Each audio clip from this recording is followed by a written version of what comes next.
Quantum Kickflip is a proud member of the Alberta Podcast Network. Locally grown, community supported.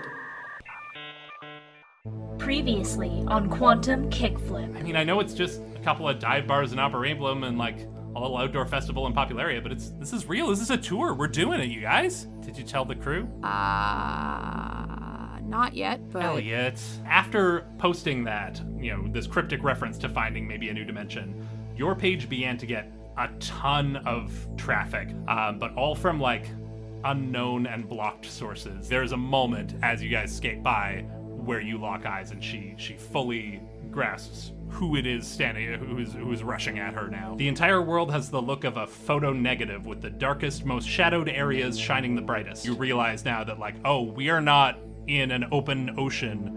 We're in like an underground lake of some kind. Oh. You don't get a great sense of the what this wall is made up of, but it is slimy. Question, Robyn. Question. Yeah. Did you just Jonah us? You are able to make yourself intangible. You launch yourself straight at the wall and pass through it. You're forced up to the top of the chamber into that bright, blinding opening up at the top. Finally, you are expelled out into another chamber. In the center of the room, the floor of the chamber begins to rise up and bend, forming a gigantic, slimy mass. And meanwhile, Nick, you look up to find an impossibly large glowing palm, getting larger and larger as it descends upon you. Hand!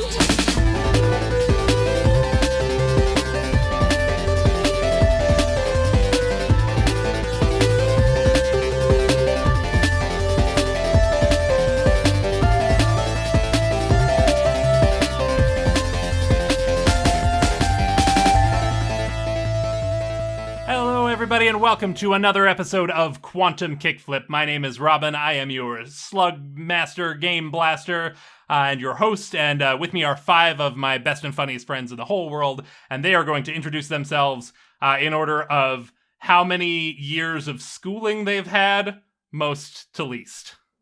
Glenna. Yeah. Glenna. Hey, what's up, everybody? I have a master's. And a bachelor's, and a diploma. That's a lot of school. And my name is Glenna Schowalter, and I'm playing Elliott Buchanan, who is the chill playbook.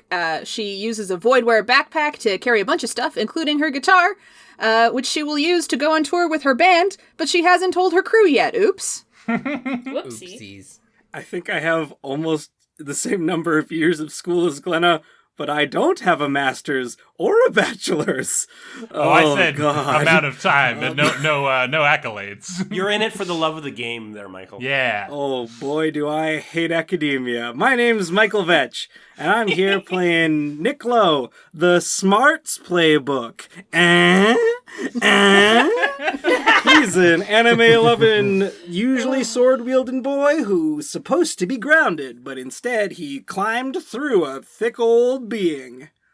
My name's David, and I'm playing Chester Capone, who's the Grits playbook, and he has powered armor, and he's trying not to be squashed by a big old tongue.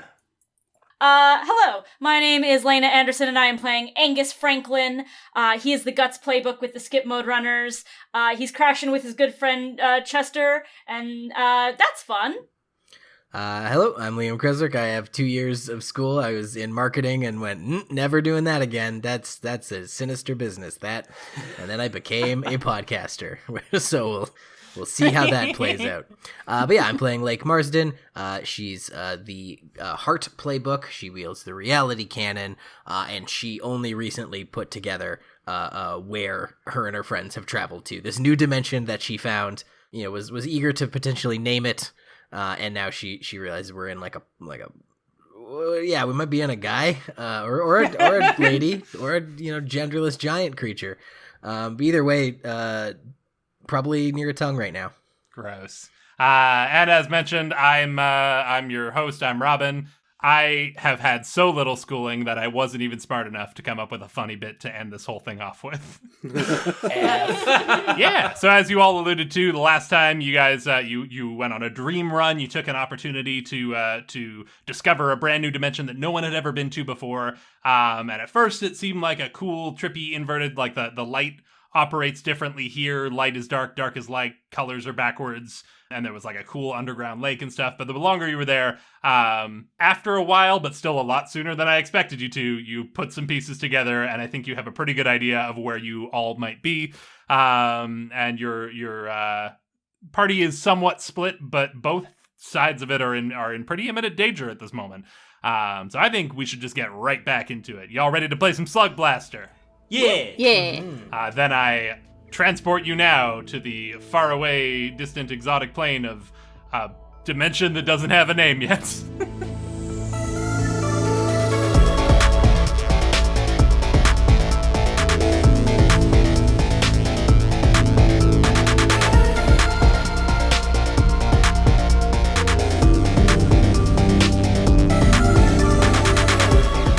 So yeah, we find you guys right where we left you. We're going to pick up the second that we left off last episode. And I want to first check in on the larger group in the chamber with the sort of massive slug creature. You guys were sort of just starting to explore your new surroundings, and you had just gotten on the phone with Nick when suddenly the floor itself rose up and began to thrash around. I was going to say attack you, but I don't think it's directly attacked any of you yet. It is just sort of moving and writhing and thrashing and being an all-around hazard. But what does the weird gravity crew do? What's your move here? All right, if we're going to get out of here, I'll create a distraction, and I'll take care of this big old tongue. And you know I can do it because I'm pretty good at hockey. And this is just tonsil hockey. And then I'm going to start... I want to start skating around the lower gum by the boulders, by the teeth there, and go around that. So you can, everybody can imagine that in their own mouth. You're very much welcome. And I'm not looking to fight this thing. I'm just looking to get its attention. So hopefully, if people go out the side of the mouth, it'll be like maybe less sensitive there and won't be as noticed as much. Yeah. So you're sort of trying to draw its attention. Yes, that's right. Yeah, and I have, I'm going to have my danger arc still out. I was using it for a light, and I'm still using it, and I might just be trying to, kind of zapping it as I go by into the gums as I go, just... Yeah, oh, that's perfect. I was going to say, I don't know that this thing, if you're just trying to attract its attention visually, I don't think that would necessarily have the result that you wanted to. But as soon as you start gouging that danger arc into the wall, you definitely see this thing start to move in your direction. So you have... I'm not even going to make you roll for that. I think you definitely get its attention. It sounds to me like the general plan of the crew here is find an exit, get out of this dimension. Is that fair to say? You guys are generally looking for your way home? Yeah. If not our way home, solid ground to stand on to be looking for a way to punch back home.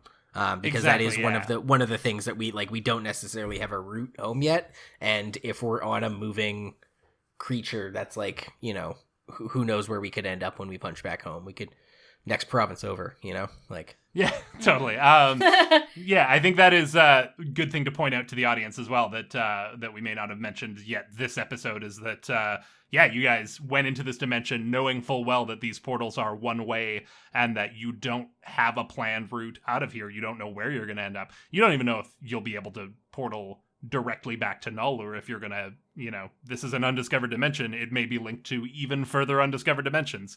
But I'm getting ahead of myself. I think we should create a progress track here, and I think I'm going to punch it in here. Your progress track is getaway. So for every successful offer you roll here, you're going to get one step closer to getting away, whatever that ends up looking like. So yeah, let's go around and get some rolls here, and then I do want to check in on Nick as well. But first, Chester, you're trying to get this thing's attention. Mm-hmm. I guess I said I wouldn't make you roll for that. But is there anything else here? Are you attacking it? Are you? Well, I don't know if any of my attacking is really that difficult to do because I'm just attacking everything around me.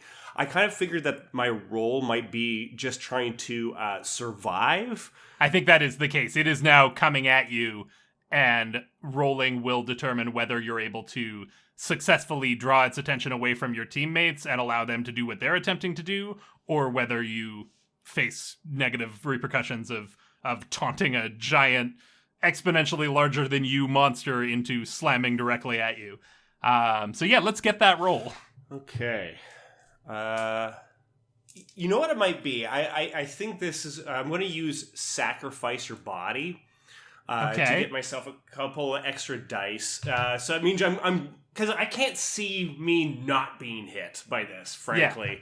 Yeah. So I figured might as well at least use a power that, gets me some benefit.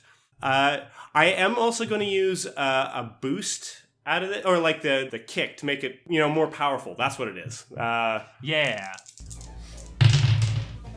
All right. A 2 and a 3 and a 6. There we go. Yeah, then I think you are able to, because this was your role to sort of successfully attract its attention, and you are able to do just that. As we described, you're sort of running your danger arc along the wall, and that seems to draw it towards you. And so you see this massive, slimy, writhing creature that is made up of the floor of the chamber itself.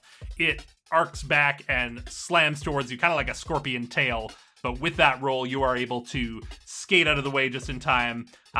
You have to mark a slam for this. I think maybe it is just like in dodging out of the way of this, you sort of throw yourself into the boards a little bit. The boards, in this case, being the massive boulders. In doing that, like, yeah, you get slammed into the side. What are we gonna call this slam? Yeah? It's not really connected to what happened to Chester, but I was going to suggest that he took a licking. Absolutely. Oh, that's so good. Took a licking. Oh, boy.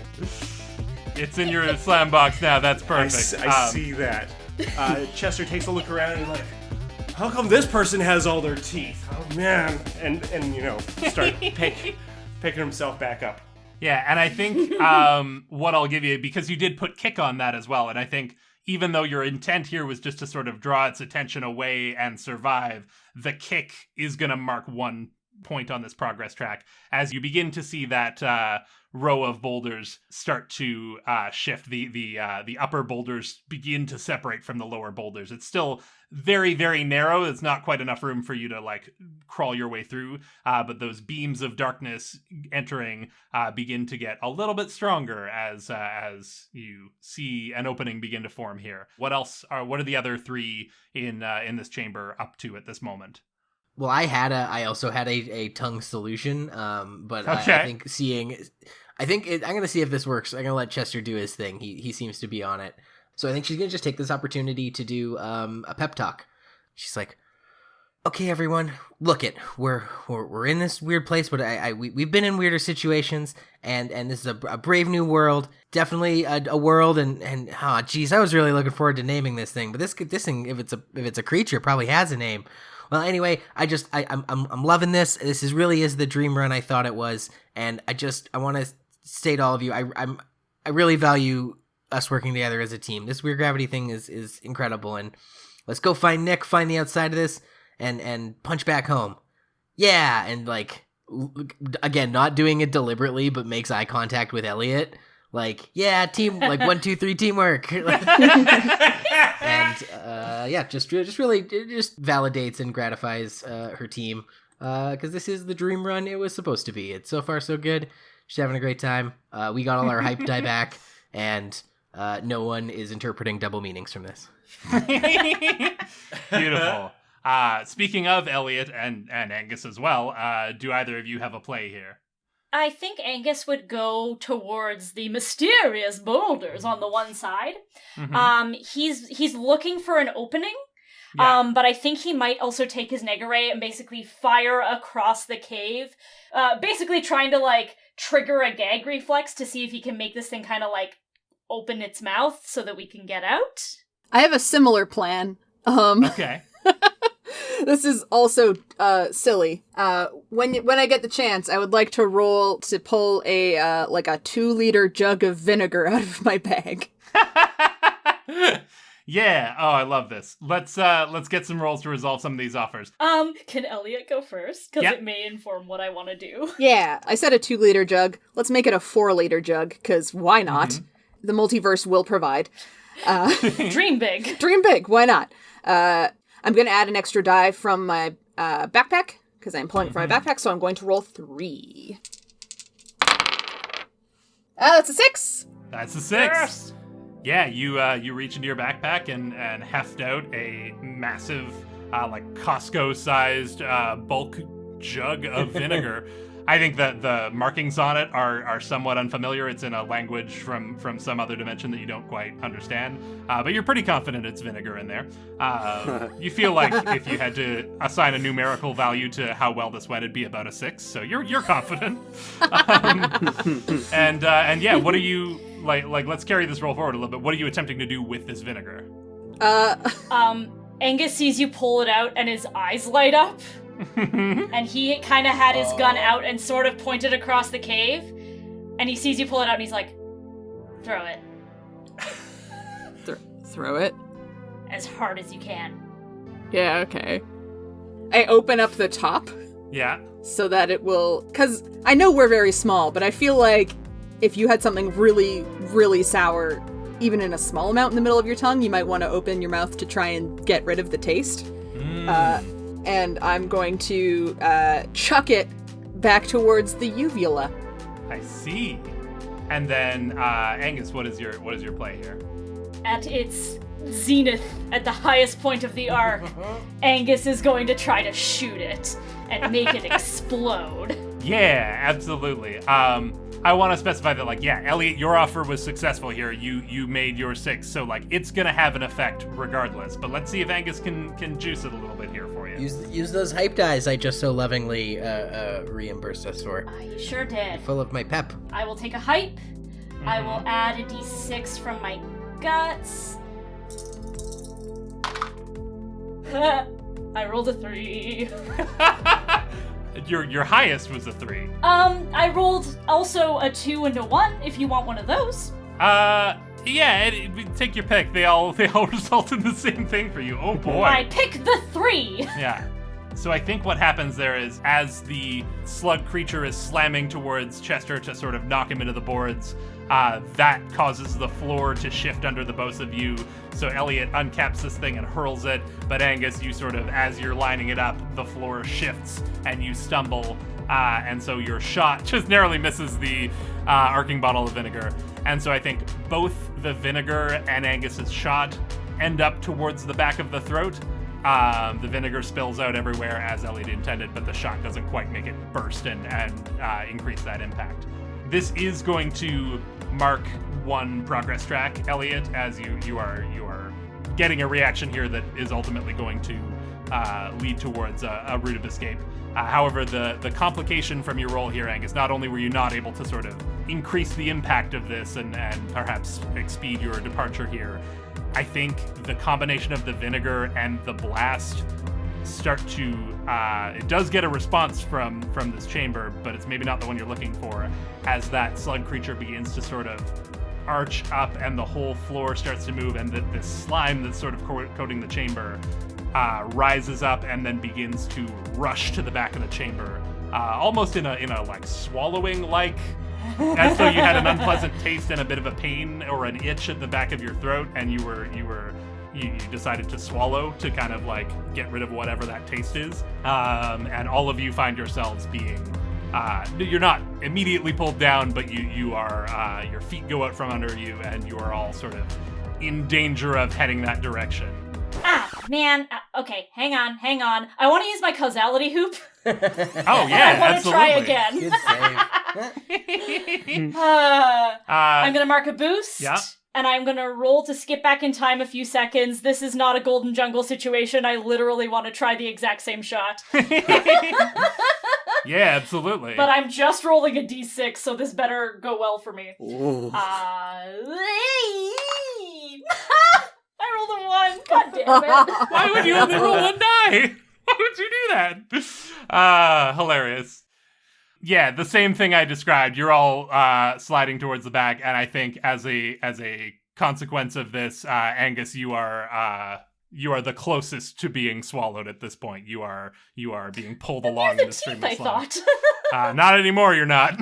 Oh no! Things move quickly in this Real strange chamber. grip tide. Causality hooped yourself further into the back of the throat. Yeah, I think this is where we leave you guys, all sort of trying to find your footing, but slowly sliding towards the back of the chamber. We cut outside to Nick.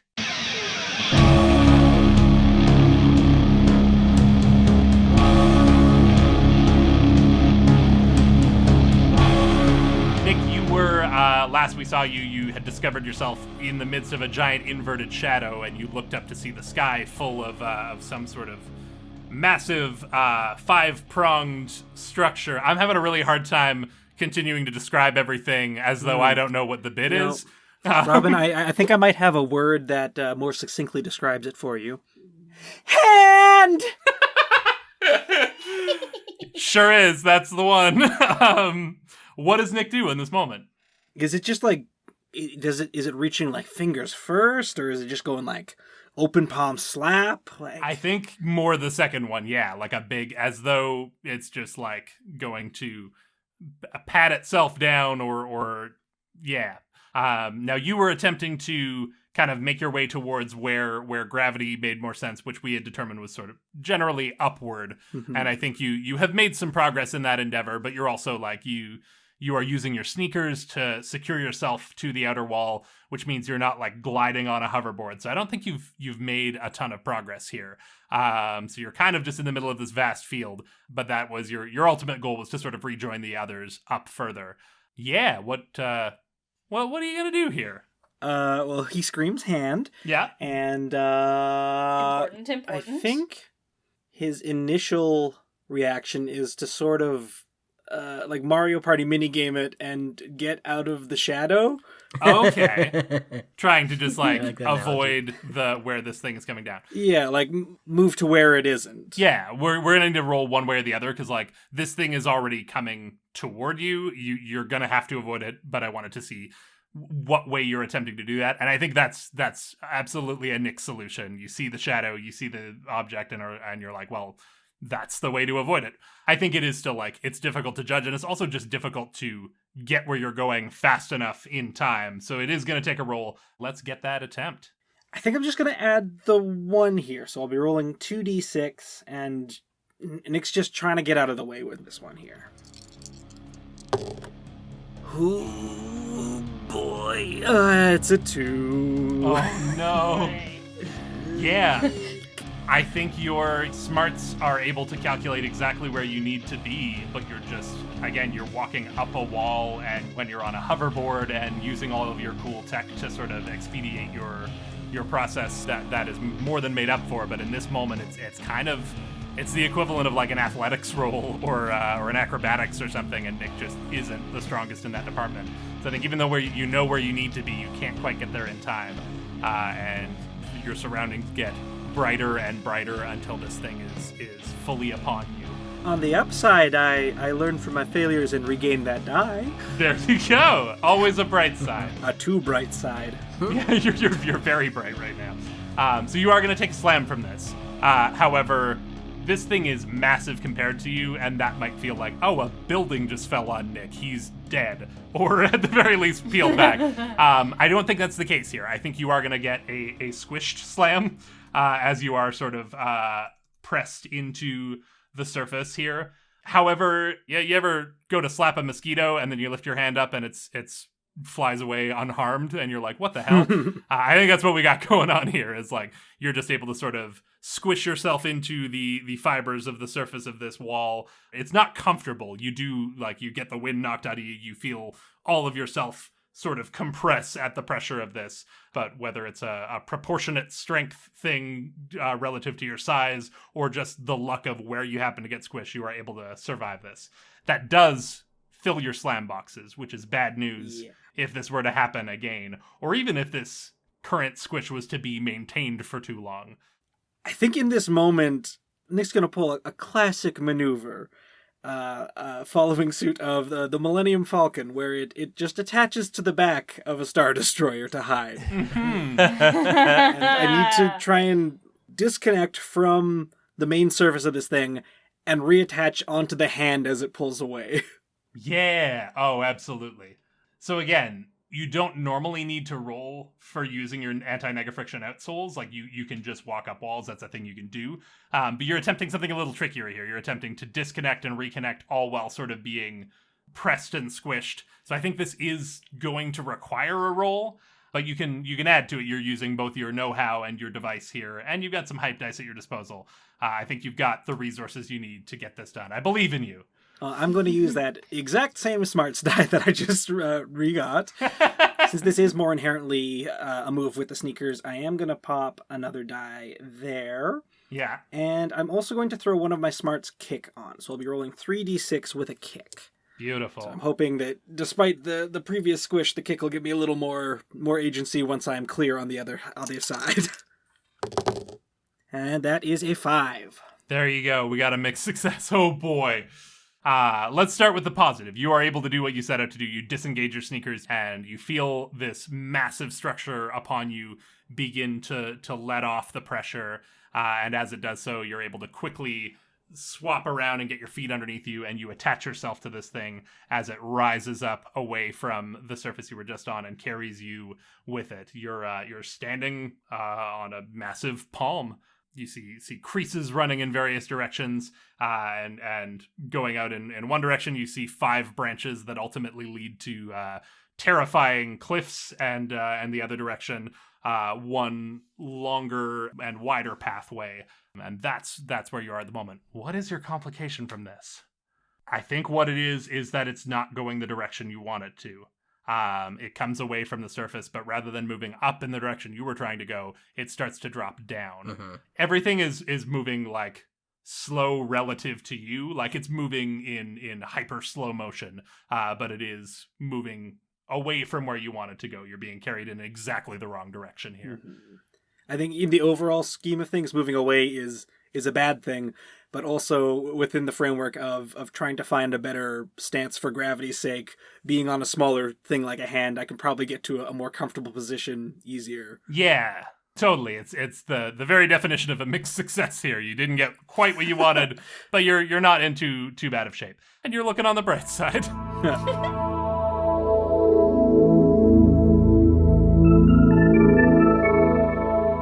So, Chester, you just got slammed into the boards.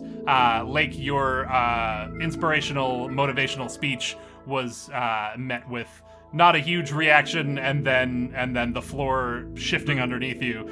And I think you, Elliott, and Angus are all in various states of prone and being swept up in this tide of slime. But Angus is definitely in the direst of circumstances. I think you guys, you're not dangling over the precipice or anything at this point, but you're going to have to take an action. Like, if you just decide to do nothing, that's going to result in getting swallowed. So whatever you do, your first order of business may have to be just finding purchase here. But who's got an offer? Lake sort of, her hand is clutched into a single taste bud the size of like a rock climbing grip.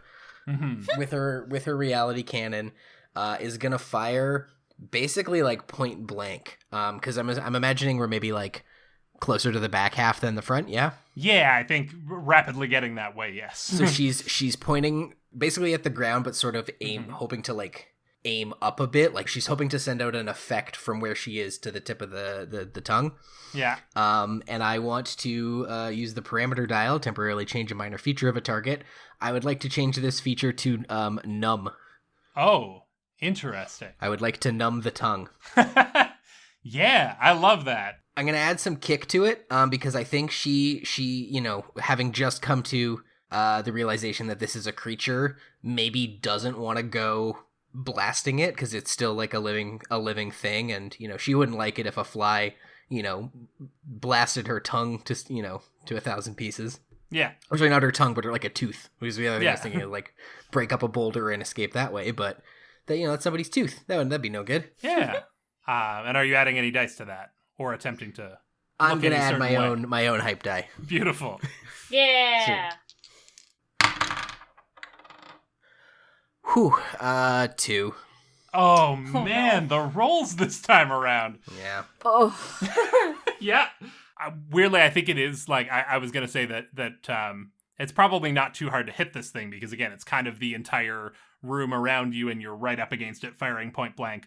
But I think that is part of the problem here is that the room is moving and changing. Your environment keeps shifting on you, and every time you think you've got your bearings of which way is up, it tosses you another direction. And I think it's on one of those tosses that you fire this off. And your complication here, and I'm so sorry for this, but it's too fun to not do. I think the shot hits Chester. Oh no. over on the boards, over against the boulders. Yeah. And I think, Chester, you suddenly feel just a wave of pins and needles wash over you as this lob shot from Lake's reality cannon hits you, and you are rendered numb. Comfortably so? Decidedly uncomfortably numb. Would I be able to use my push through ability of once per run, ignore slam such as exhausted, haggard, poisoned, sickened, maybe numbed? Yeah, I'll give it to you. Noping is also a possibility, but I think if you want to use that ability, that is totally fair. What do you have to do to engage that? Do you have to mark a boost or something? Or? It's once per run. I can do that. Gotcha. Yeah, and then when I do Mark 2 style, so like I probably do feel numb, but it's that thing of like, you know, when you're like your leg falls asleep or whatever and you just have to keep walking. That's just me, my whole body. I was gonna say we're gonna use push through to the letter here. I'm not gonna give you the slam of numb. It's not gonna have a mechanical impact on you, but you absolutely do get hit and you absolutely do feel completely numb, and you just power through it anyway. And that's how this ability is coming into play. It's not that you're not numb, it's that it doesn't slow you down. I love that. Now, taking that, I want to look around the boulders, and I want to see if there's any, I don't know, cavities. Oh, on any of these teeth. Yeah. Hoping my receptive ability can maybe spot one out. Yeah, you notice the stuff everyone else is too busy to, like hidden panels, undiscovered hoverboard spots, or gorgeous sunsets. Yeah, that's exactly what this ability is intended for. I think it's not too long before, you're able to find sort of an area that is weirdly brighter than the rest of the boulder. It's glowing a brighter color than the rest of it, which maybe it takes Chester a second to turn this over in his brain, because it's still hard to like, wait, dark is bright and bright is dark. So if there's a bright spot on the boulder, that means that it's a dark spot. So hang on, hold on. But yes, you're able to find exactly what you're looking for. Okay, perfect.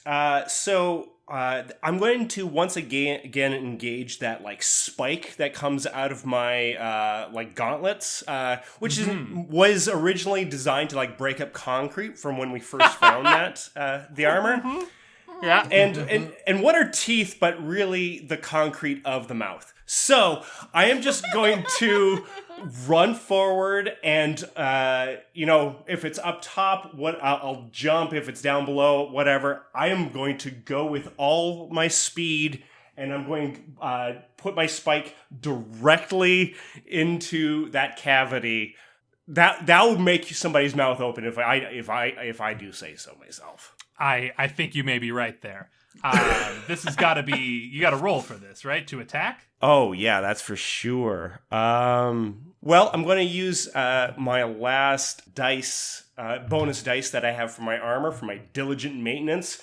So, like, my armor's not doing too well. I've, used up a lot of its power, but I'm going to use my last little gasp of it, and... I noticed that you don't have any kick on your track here. Does anyone want to lend Chester some kick on this maneuver? Yeah, that'd be great if somebody could. Could also try taking a dare for some kick if you wanted that way as well. Ooh, yes. Oh, is that... Oh, okay, I'm going to do that then. I'm going to roll... Beautiful. Then with that... and I'm going to throw in an extra dice from my grit. So that would be 3 dice. And 1 kick. Beautiful. A 1 and a 1 and a 6. There we go. It's turning around for old weird gravity. So yes, describe to me this beautiful maneuver as I mark 2 spots on your progress track. Okay, so as my limbs kind of go a little bit limp, I do my best to use my whole body to swing my arm over it and hit the button to engage the spike coming out, and I kind of wobble as I running towards the thing, turn my torso back so my arm flops back, and then just engage my muscles with all my might, and then power through to punch inside. I'm hoping, I don't know what happens to the tooth after that, but I'll leave that to you. Yeah, I mean, once again, we're talking about relative size here. You are very, very tiny. So, I think from your perspective, it makes a noticeable, you gouge into this thing and you leave a mark. Probably not something that could be seen from a macro level, but to you, it's pretty gnarly. and clearly to this environment as well as the swallowing motion that was in process there, as all your friends were sort of sliding towards the back, it halts. The whole sort of process begins to reverse, and you hear sort of a rumble echo up from the depths of the tunnel that you emerged from originally, that turns into just a bone-shaking howl that like you don't just hear it, you feel it. It's so loud. But in conjunction with that, these boulders separate. They had begun to sort of crack, and then they began to seal back up as it was swallowing. But now they are fully open, and you can see darkness pouring in, and you have a way out here. You've marked 2 more progress tracks. Geta is done, and all that's left is way. And you all have a clear path out of this thing. Yeah, do you take it? Yeah, Angus would go. Yeah. Yep. All right, so you all make your way to this newly open exit. You run up towards the massive boulders in the front that are jutting upwards like stalagmites, and they sort of cut off your path there. And this is fortunate that there's something there to stop you, because beyond them you see a sheer drop into what appears to be just an endless abyss. Again, it's not necessarily that there's nothing out there, it's just that it is all so massive and vast and far away as to be beyond comprehension from your perspective. But you do notice that the outer wall of this chamber, while it sort of drops down to a sheer cliff, it does continue upward as well, sloping away from you. It's pretty sheer, but you all think you're probably going to be able to climb it. Robyn, in this thing feeling pain in its mouth, is there any chance it might be reacted by, I don't know, reaching toward it with some sort of dexterous appendage? You know what? Normally I'd say that, that's a separate thing you got to resolve, but Chester did put a kick on that in addition to, so not only did he do what he was trying to do, I think that second mark on the track and the sort of additional benefit of that kick is that, yeah, sure enough, you feel the direction start to reverse, and Nick, you were moving away from your goal, and now you're moving rapidly towards it, which is still like, moving through soup compared to your own motion, but you're headed in the right direction. Yeah, you all begin to climb your way out onto the outer surface.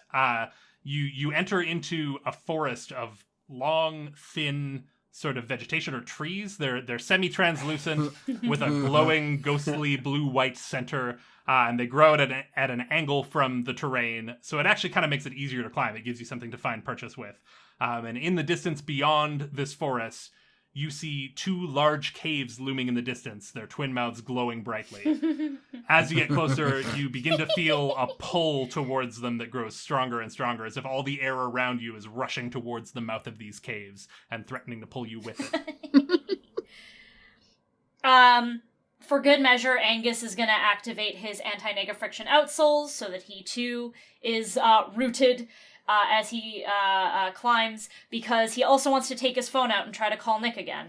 Yeah, I think you're able to do that. Again, these devices, when not under extreme circumstances, do just allow you to walk up walls without a roll. So yeah, you're able to plant, and I'll even go so far as to say the others are able to sort of use you as an anchor. So yeah, if you do continue to move towards these caves, I think you're going to have to deal with the effect that is happening here of the pull. As at the moment, you are anchored and the others can sort of anchor to you. And I think as you pull out your phone, you realize that like things got so hectic and chaotic back there. Neither of you actually hung up the call. You're still on the line with Nick, just neither of you really noticed. So you pull out your phone and the call is on like minute 17 or whatever. This bill is gonna hurt. Now you're in each other's fave 5 or whatever it is. It's the 90s. You got unlimited minutes. Hey, Nick, you there? Angus, I didn't realize we were still on the line.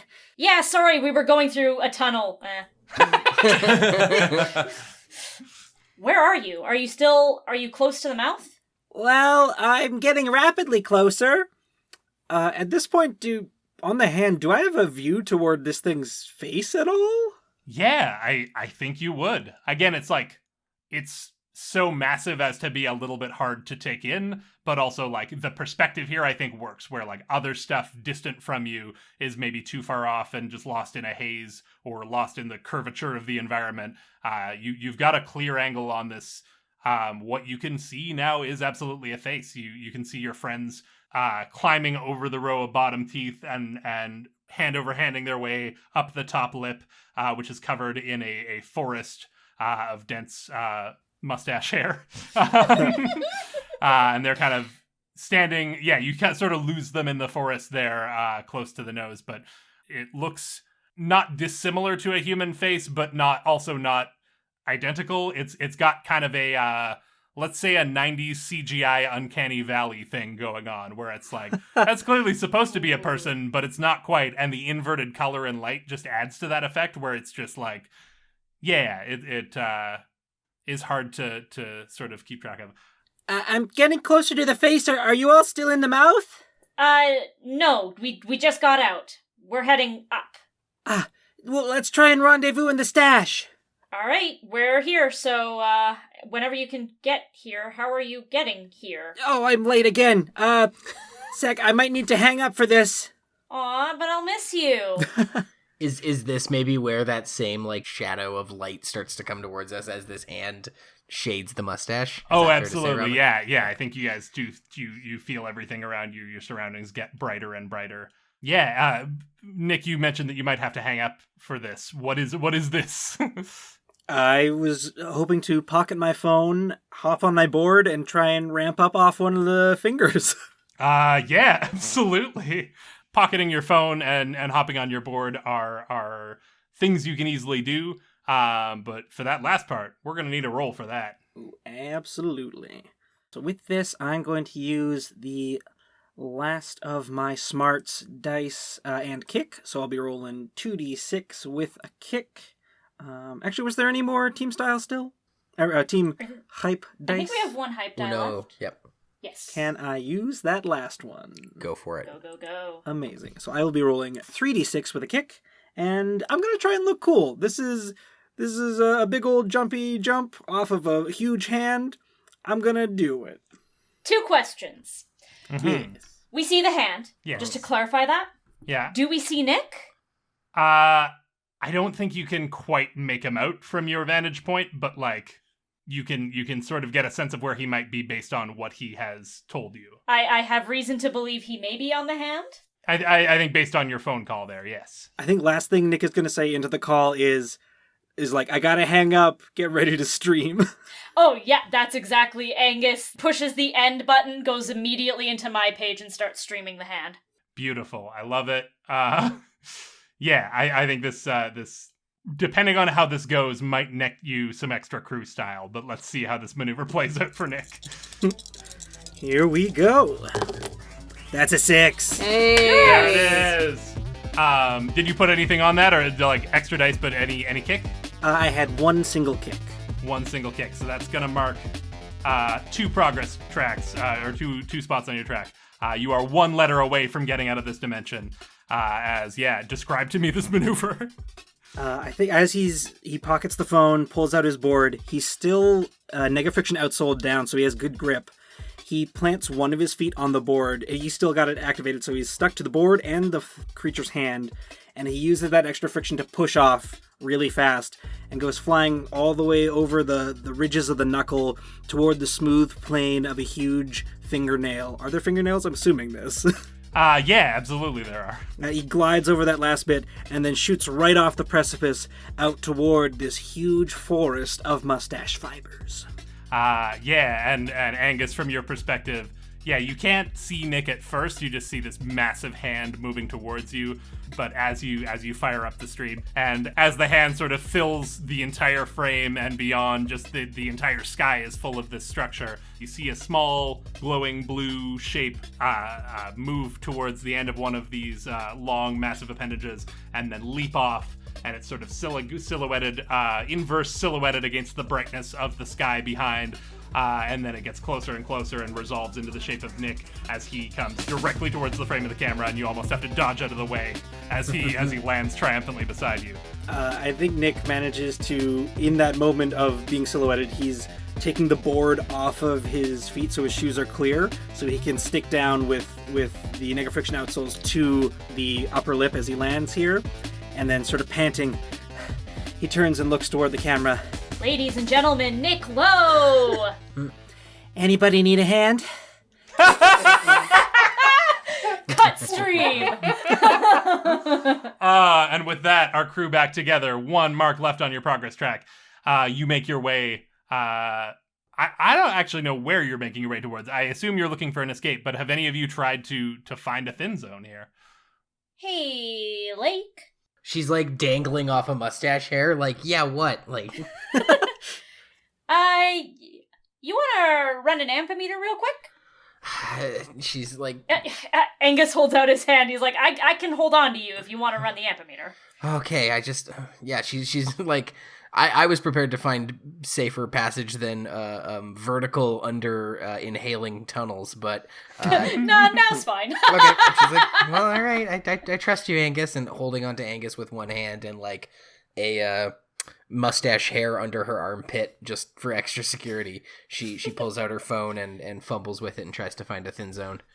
Yeah, and I think as you fire it up, there's a nothing for the first moment, and then that you get a faint ping, and as you sort of like triangulate and lock on, you're pretty confident that you've found a signal and you found a thin point in the fabric of space-time. And it is further up beyond those massive caves. You can't tell quite exactly how far, but you can tell that you're moving in the right direction. You're able to determine that if you can get past this sort of last hurdle, these caves in front of you, that beyond that, you should have a pretty clear path to what is appearing to be the portal zone out of here. But you do have that one final obstacle, and it looks like in order to get where you're going to have to either cross pretty close to these caves or go a long way out of your way to circumvent them. Up. You only go up from here. Sure. Can I roll to pull some crampons out of my bag? Some what? Crampons? You know those shoes with the spikes that ice climbers use? I didn't realize that was what those were called. This sounded like a menstrual aid kind of Yep, thing. absolutely. For like 2 different reasons. You can do that. I'll also give you that, like, between Nick and Angus, you guys have a couple of people who are rooted to the surface that you can all sort of move as a crew. But, like, hey, extra traction is not a bad thing. I guess that's your call whether you want to open yourself up to the potential complications of a bad roll here, or whether you want to just trust in Nick and Angus to sort of secure you as you go forward. Well, I know that we've got one spot left on that track, and I would really love to clear that. So I see. Consider this my offer. Nice. I'm going to roll with my 2 that I get from the chill, and I'm going to use my last die from my bag. I'm going to take a dare to add kick. Actually, do you want one of my kick? Oh, sure. I figure that Angus is already covered with the outsoles. Cool. And basically the kick is so that I can pull out more than one, is the plan. Gotcha. I understand. I was trying to think of how this was going to get you all where you were going, but now I understand. Yeah. So that's perfect. I'll give you a kick from my skip modes because I have skip modes with anti-nega friction outsoles. Yeah. There and we you're go. maybe even securing Elliott as she's going to dig deep into her bag here. You're kind of like... Nah, I'm holding on to Lake, so... Okay. I'll hold on to Elliott, and I'll use my heart, the last die from my heart. I'm secure on Angus. We established that. I trust him, and he's holding me. So I'm going to reach a hand out to Elliott to hold her while she digs. And you get an extra die. Awesome. I'm rolling with 4. Let's go! Ooh. Oh. Okay, so I rolled a 5, but I also rolled doubles twice. Oh, Whoa. dang. That gets So you I don't- style, right? That gets me style. 2 style? Yeah, I think if you roll it Mark twice... 1 style anytime you roll doubles. Yeah. I don't see why not. Cool. So yes, you're able to retrieve what you're looking for, these climbing spikes. You get 3 pairs and the other 2 have their outsoles, so I think between all of that, you're probably good. Chester maybe has a bit of a tough time negotiating it around his armor. No, I have an offer. For Yes, the style. okay. Elliott pulls out a pair of shoes. One is a big, clunky pair, the same color as Chester's armor. One is just, like, very, like, cool. They look like combat boots, but they got the spikes on the bottom. And one is, like, half running shoe, half colorful mess. Oh, beautiful. They're like tailored to each person who's going to wear them. Yes. Yeah, I love that. Elliott still gets to mark the 2 style. Unfortunately, the other 2. Well, yeah, she pulled out the dope shoes. Yeah, she's the hookup.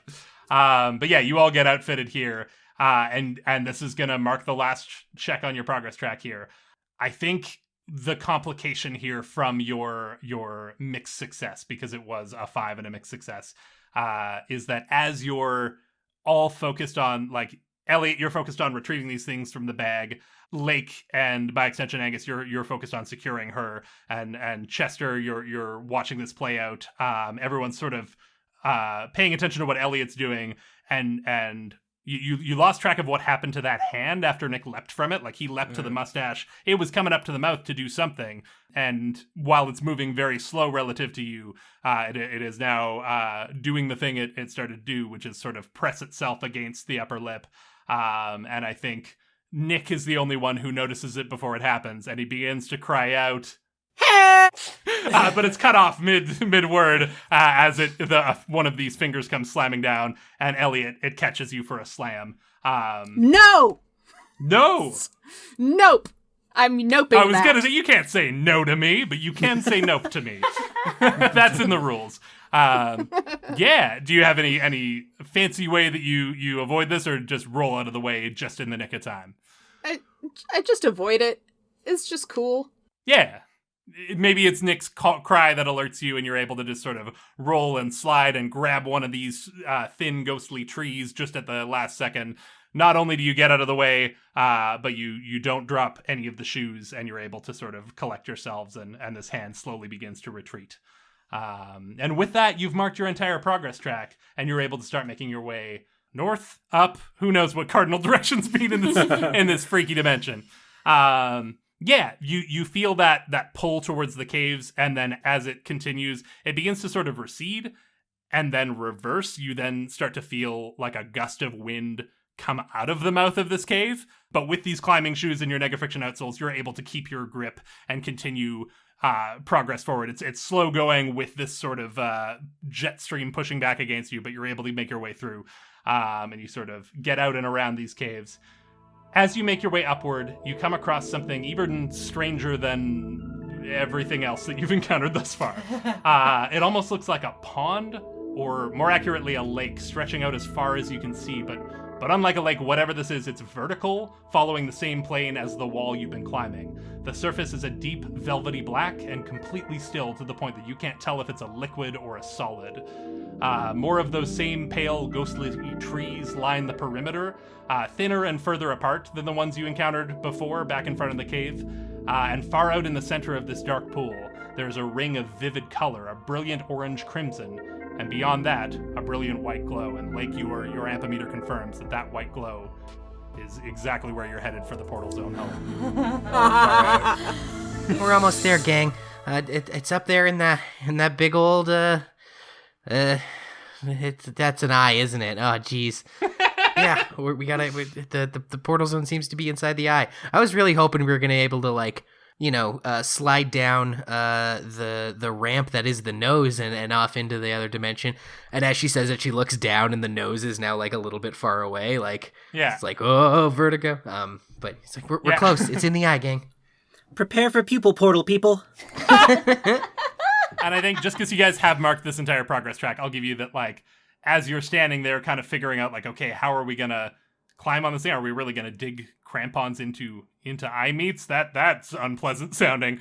You get that same sense of vertigo that you sort of got inside the previous chamber as the entire surface of this thing sort of tilts upwards, as though it's sort of tilting its head back a little bit, maybe to look at something, maybe to sneeze, you're not sure, but it gives you a moment where the ground sort of levels off a little, and you're pretty sure that you could, in this moment, hop back on your boards and you'd have enough time to make it to the portal zone. Is that what everyone does? Yes. Yeah. Yeah. Beautiful. Then I think you've got a clear path out, and that is the end of our adventure in this unknown dimension, except for one quick thing.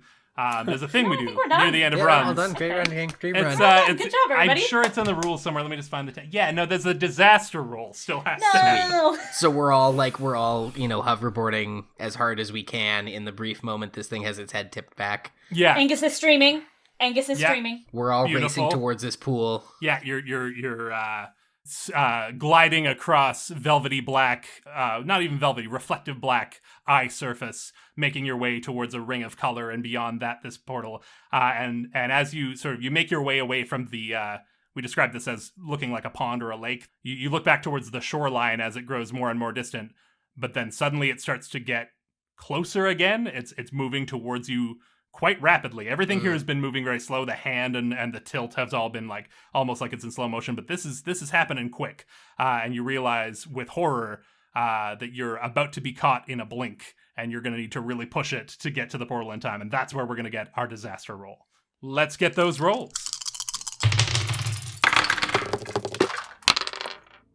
All right. Who got a 6? I did. Yeah, I got 6. Beautiful. You guys are safe. You mark 1 style. Sweet. And yeah, can I just offer that, like, at one point, Lake does, like, a rail grind along a bottom eyelash and then into the pool? Oh, beautiful. Yeah. Absolutely. Who got 4s or 5s? Nick. And Chester. Close call. You take 1 trouble each if you have room. So mark your trouble there. You cut it close. You maybe feel it close up just as you sneak through to the other side, but you make it out unscathed. Corneal cruising. I'm so scared to ask, who got a 1 to 3? So I rolled doubles. Double what? Double 2s. That's gonna be a disaster. But it does say mark 1 style anytime you roll doubles. Just saying. Mark 1 style and also 1 doom. And you receive a disaster chosen by the GM. Elliott, no!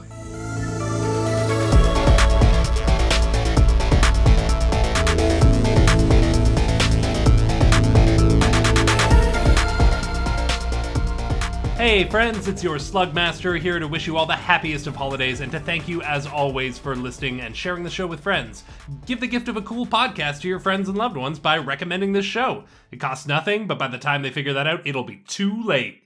And if you'd like to give us a Christmas present, really the only conceivable practical way to do that would be to leave us a review on Apple Podcasts. But coincidentally enough, that's exactly the only thing that we want for Christmas. So that works out great. We are at Quantum Kickflip on Twitter, Instagram, Facebook, TikTok, and YouTube, so be sure to follow us for new episode updates, memes, audiograms, and more.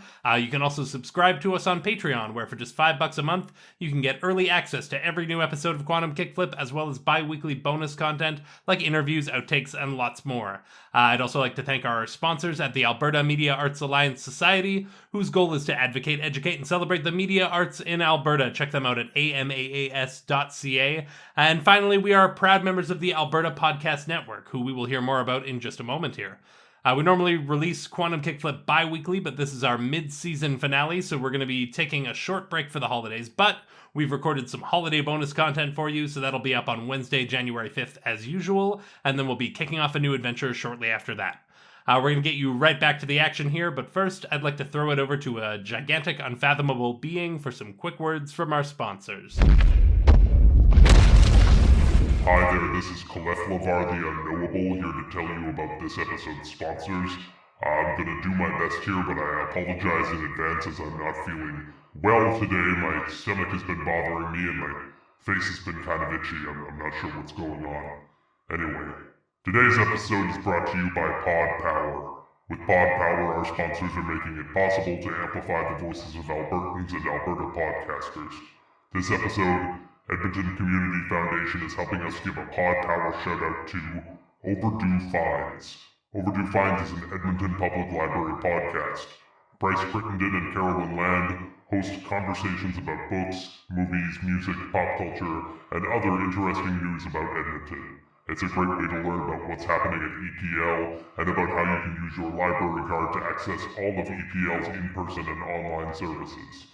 To listen and find out more about Overdue Finds, head to epl.ca/podcast. Today's episode is also brought to you by the Alberta Podcast Network, where you can find tons of amazing locally made shows to listen to, including The Read-Along. The Read-Along is a mini book club for your ears. Scott and Anita Bourgeois go on a weekly chapter-by-chapter journey. Here, I'll let them tell you more. I'd like to get more reading done, and joining a book club seems like a good idea, but I don't know. Why not? Reading a whole book in a month, that's pretty daunting. What if it was just a chapter, say a week? That doesn't sound too bad. Still, getting together with a bunch of people, that's a whole evening. Well, what if it was only half an hour, whenever you wanted to? That would be great. The Read Along, a mini book club for your ears. Join my wife Anita And my husband Scott as we take you on a journey through a good book, one chapter at a time. A proud member of the Alberta Podcast Network, Locally grown, community supported. available right now on your podcatcher of choice. Doesn't that just sound so delightful? Reading a book together with some friends, and don't the hosts just sound so wonderful? Sorry, I don't usually get so flustered. There's just something in my eye. I gotta go.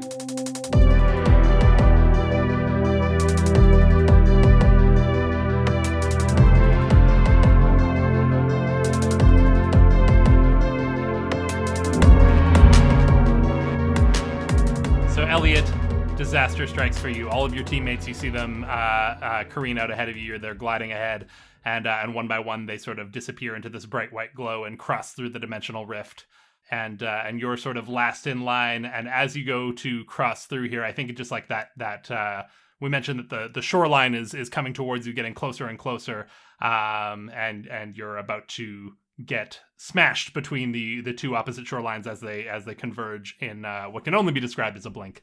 You feel yourself, you enter into that glow, but it's right at the last second, and you feel yourself start to cross, and you've got sort of your board crossing first, and you're passing through, and you've got one arm trailing out behind you, and you feel that arm get caught in the blink, and you feel a surge of pain. And instead of crossing through the rift, instead you peel back. Woof. Now, we haven't had peel back happen since I think the very first episode. So we're going to go into what that is.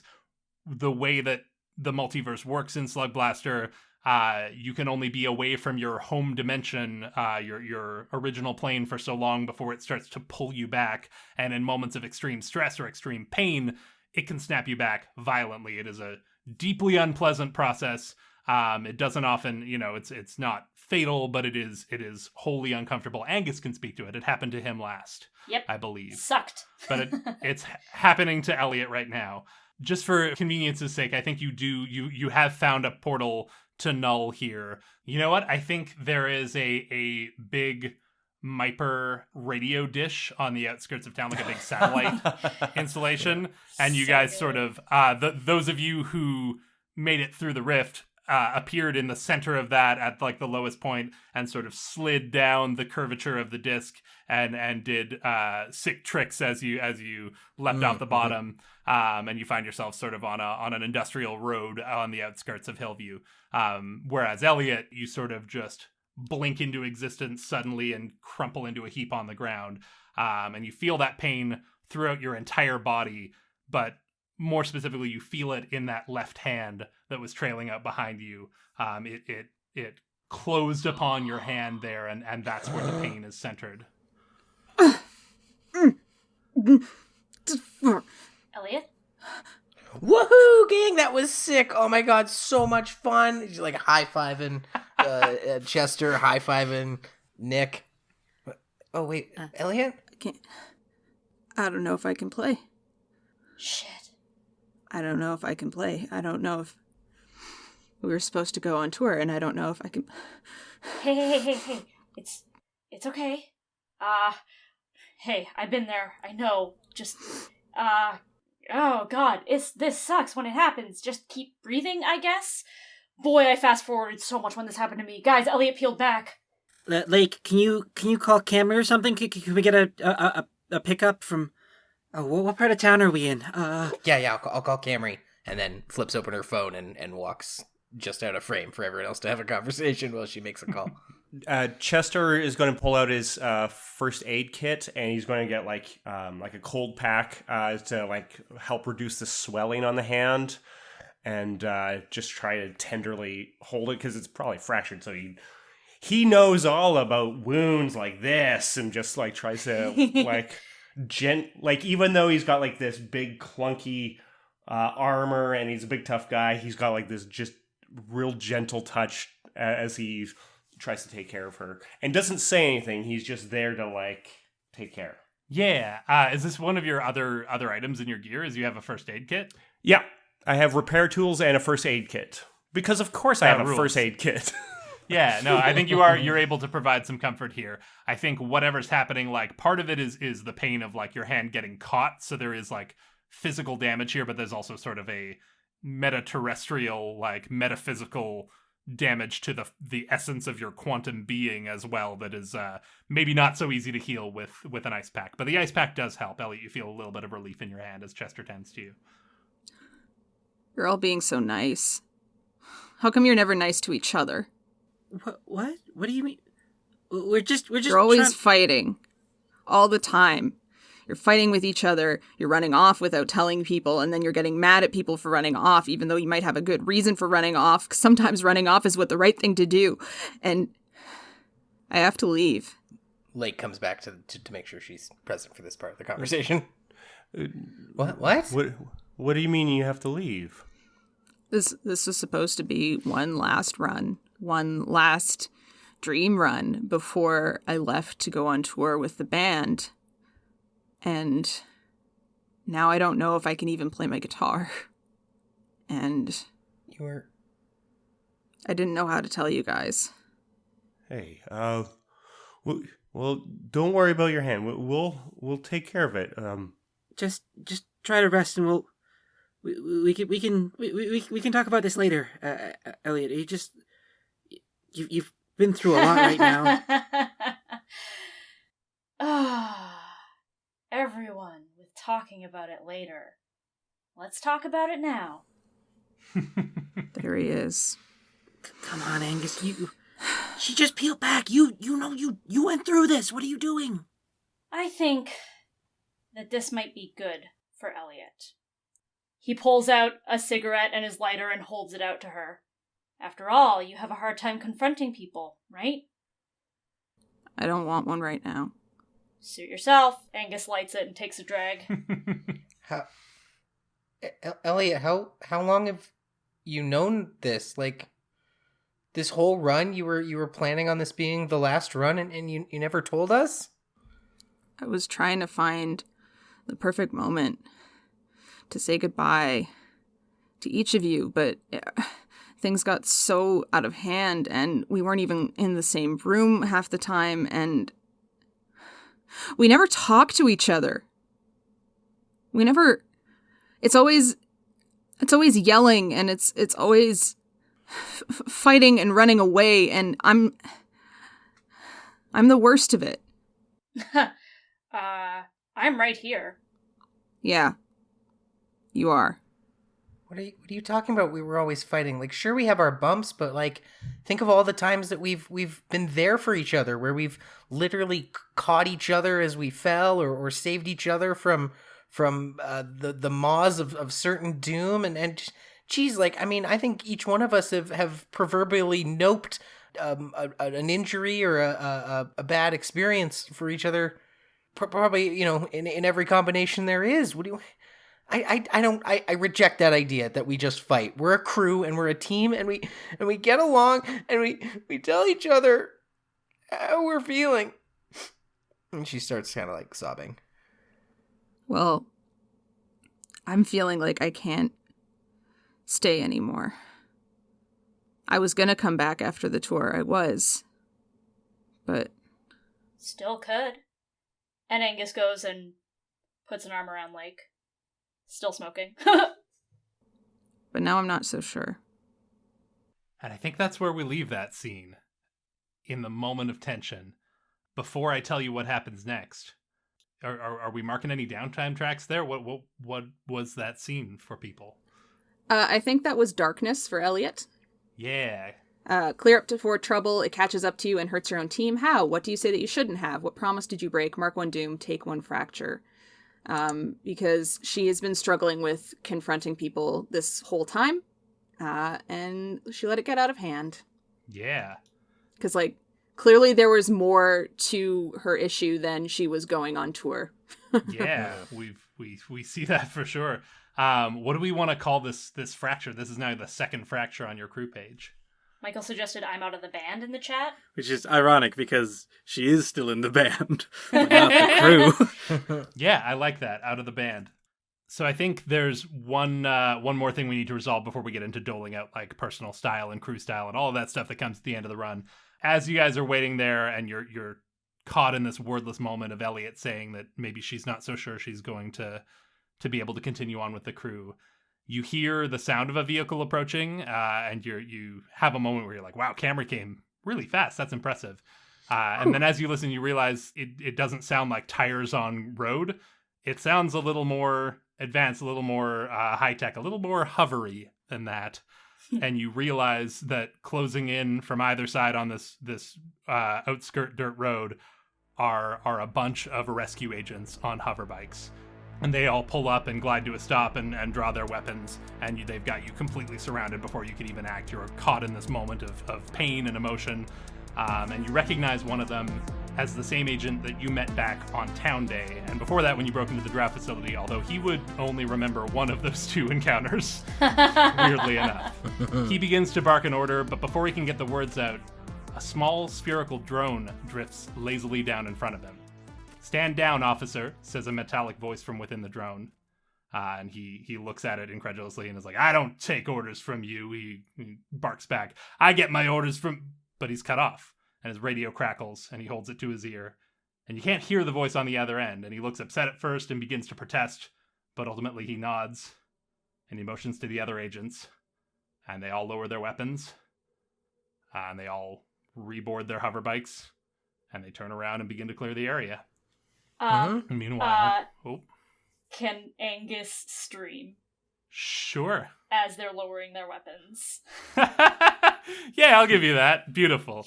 They reboard their bikes and take off, and this spherical metal drone turns 180 degrees to face you with a little blinking light on the surface, and the same metallic voice from inside says, "Well, I must say, that was impressive." Lake is sobbing right now and is very sad, just like turns and looks and is like, "What do you want?" "Oh, I seem to have caught you in a bit of a moment here. I'm sorry. I don't do well with this sort of the tears and the yelling. It's not my... Listen, you're welcome for the maneuver back there. I was pretty impressed with it, but I can see you're in the middle of something. You know what? We can do this later. But let me just say that what you all have just done, what you've discovered here, has impressed a lot of people, and there are folks who are quite excited to work with you. I would leave my card, but you know what?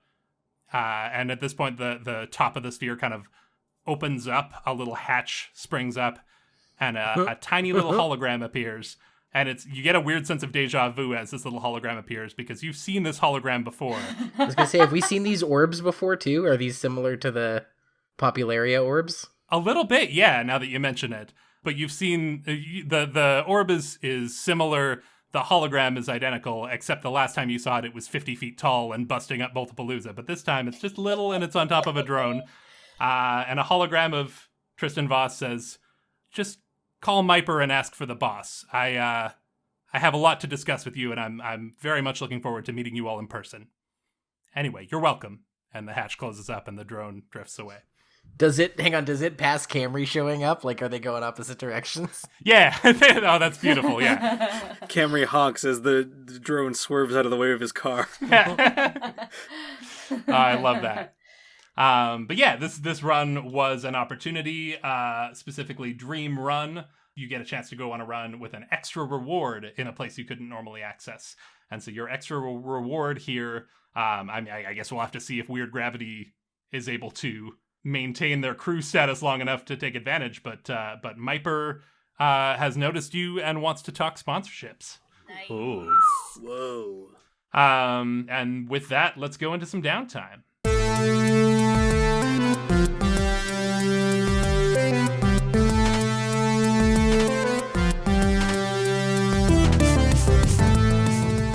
We come to the video hut.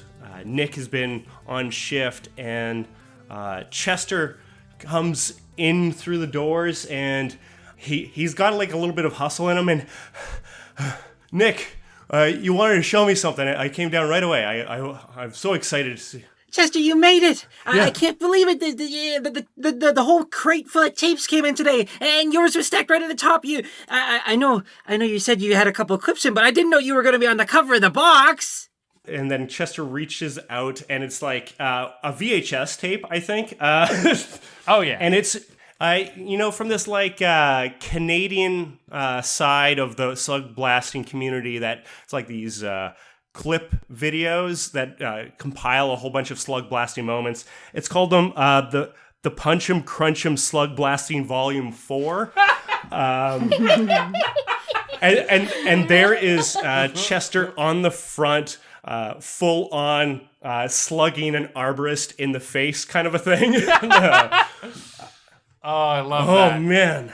PCSB4, Chester Capone, baby! Oh, man, this is going to be so good. I can't wait to show my dad. Nick, I think we're going to be noticed everywhere now. And we're going to get that sponsorship. This is so great. This is huge, Chester. This is so amazing. Yeah, absolutely. You gotta show your dad. You gotta show your Graham. You show everybody. But I do need to see a rental card first. Oh, right, sure. Don't worry, I'll give you my discount. And I of course go immediately home to like watch it, and I'm showing my Graham and like rewind segments, and like I take it over to people's houses, and yeah. Angus is still living with you, I think, so he like watches it for the first time as it's playing, and you are just getting electrocuted and like just vibrating face. Angus just like shakes his head and he's like, "I'm so proud of you, my boy." I think your dad just like looks at Angus saying that and like rolls his eyes. And he's not thrilled by this, but he also recognizes it's kind of cool. So I love this. Yeah, tell what was that scene on your downtime track here? Okay, so that was minor personal legacy. I clear 3 style. It's a trick is named after you. You make a spot famous. Your meme is forever a part of the lexicon. I'm just thinking like this is my first exposure maybe to the grander slug blasting scene. That like it's not that I'm just a part of Weird Gravity, but like specifically Chester is known as one of the toughest ones out there. Yeah, you're getting a reputation as the enforcer. Yeah. I'm turning to the Dave Brown of slug blasting. Yeah. And yeah, you mark a legacy for that. Yeah.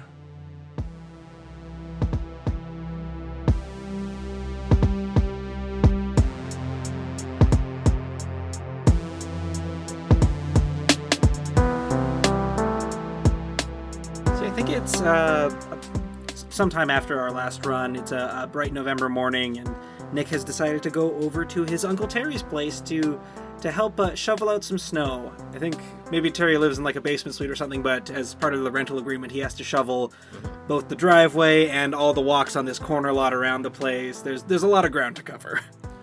Yeah, the air is crisp. You guys can see your breath, and the only sound is the shovels scraping on the sidewalk and the heaps of snow landing in piles on the yard. And of course, Uncle Terry rambling on about his latest anime obsession. Well, so the thing is, you gotta understand, you can watch Gunbot Academy Vanguard without having seen the original Gunbot Academy, but you can't watch Gunbot Academy The Last Sunbot unless you've seen the whole series. Because it ties into some of Chaos Ramen Online, and it's really gonna get confused. Oh, that does make sense. If it is the last Sunbot, you gotta figure out what happens to the other Sunbots first. That Exactly. should have been obvious to me. Sorry, Uncle Terry. Don't. Hey, young Padawan, don't apologize. There is much to learn and to study in the ways of the Japanese cartoons. He's trying to like put on a friendly face, like have a sort of a normal conversation with his favorite nephew, but he just sort of sighs at that. And he's like, look, Nick, I appreciate you helping me shovel here, but I don't know how much goodwill this is gonna buy with your mom. I'm like, I'll put in a good word, but you really upset her, sport. I know, things have been difficult there, but I think even just getting out of the house and like her knowing for sure where I am is some comfort, I'm sure. Well, yeah, hopefully, but that woman's been through a lot, and she She cares about you. I know she does, and I just feel like there's so much out there that I need to still figure out, and it's hard to figure out what side of the line lands between keeping me safe and holding me back. That's valid. That's the gut check. That's the the difference between becoming a man and being a boy who needs a mom. I think we linger in this silence for a bit, and you guys finish up shoveling, and Nick ultimately makes his way off, and Terry checks his phone in his pocket, feels a buzz and flips it open, and it's a text from Nick's mom, just asking did Nick stop by, and then the three little dots going for a while, and then a second text comes in that just says, "How's he doing?" That's where we leave that scene. What did we just see there? What did that mark on your downtime track? Oh, that one was a being good scene. So I cleared 2 style. A quick montage, chores, homework, Bible study, showing up for your shifted burger man on time for once, trying. And the ultimate result of that is to clear 2 trouble. Beautiful.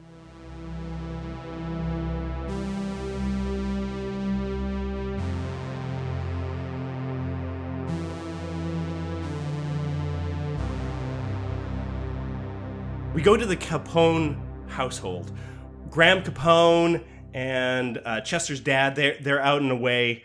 Chester asked them if he could have the house for the evening because he has set up the dining room, try to do mood lighting, which is hard when everything's just like fluorescent lighting. But you do your best, and you put up a few candles and everything.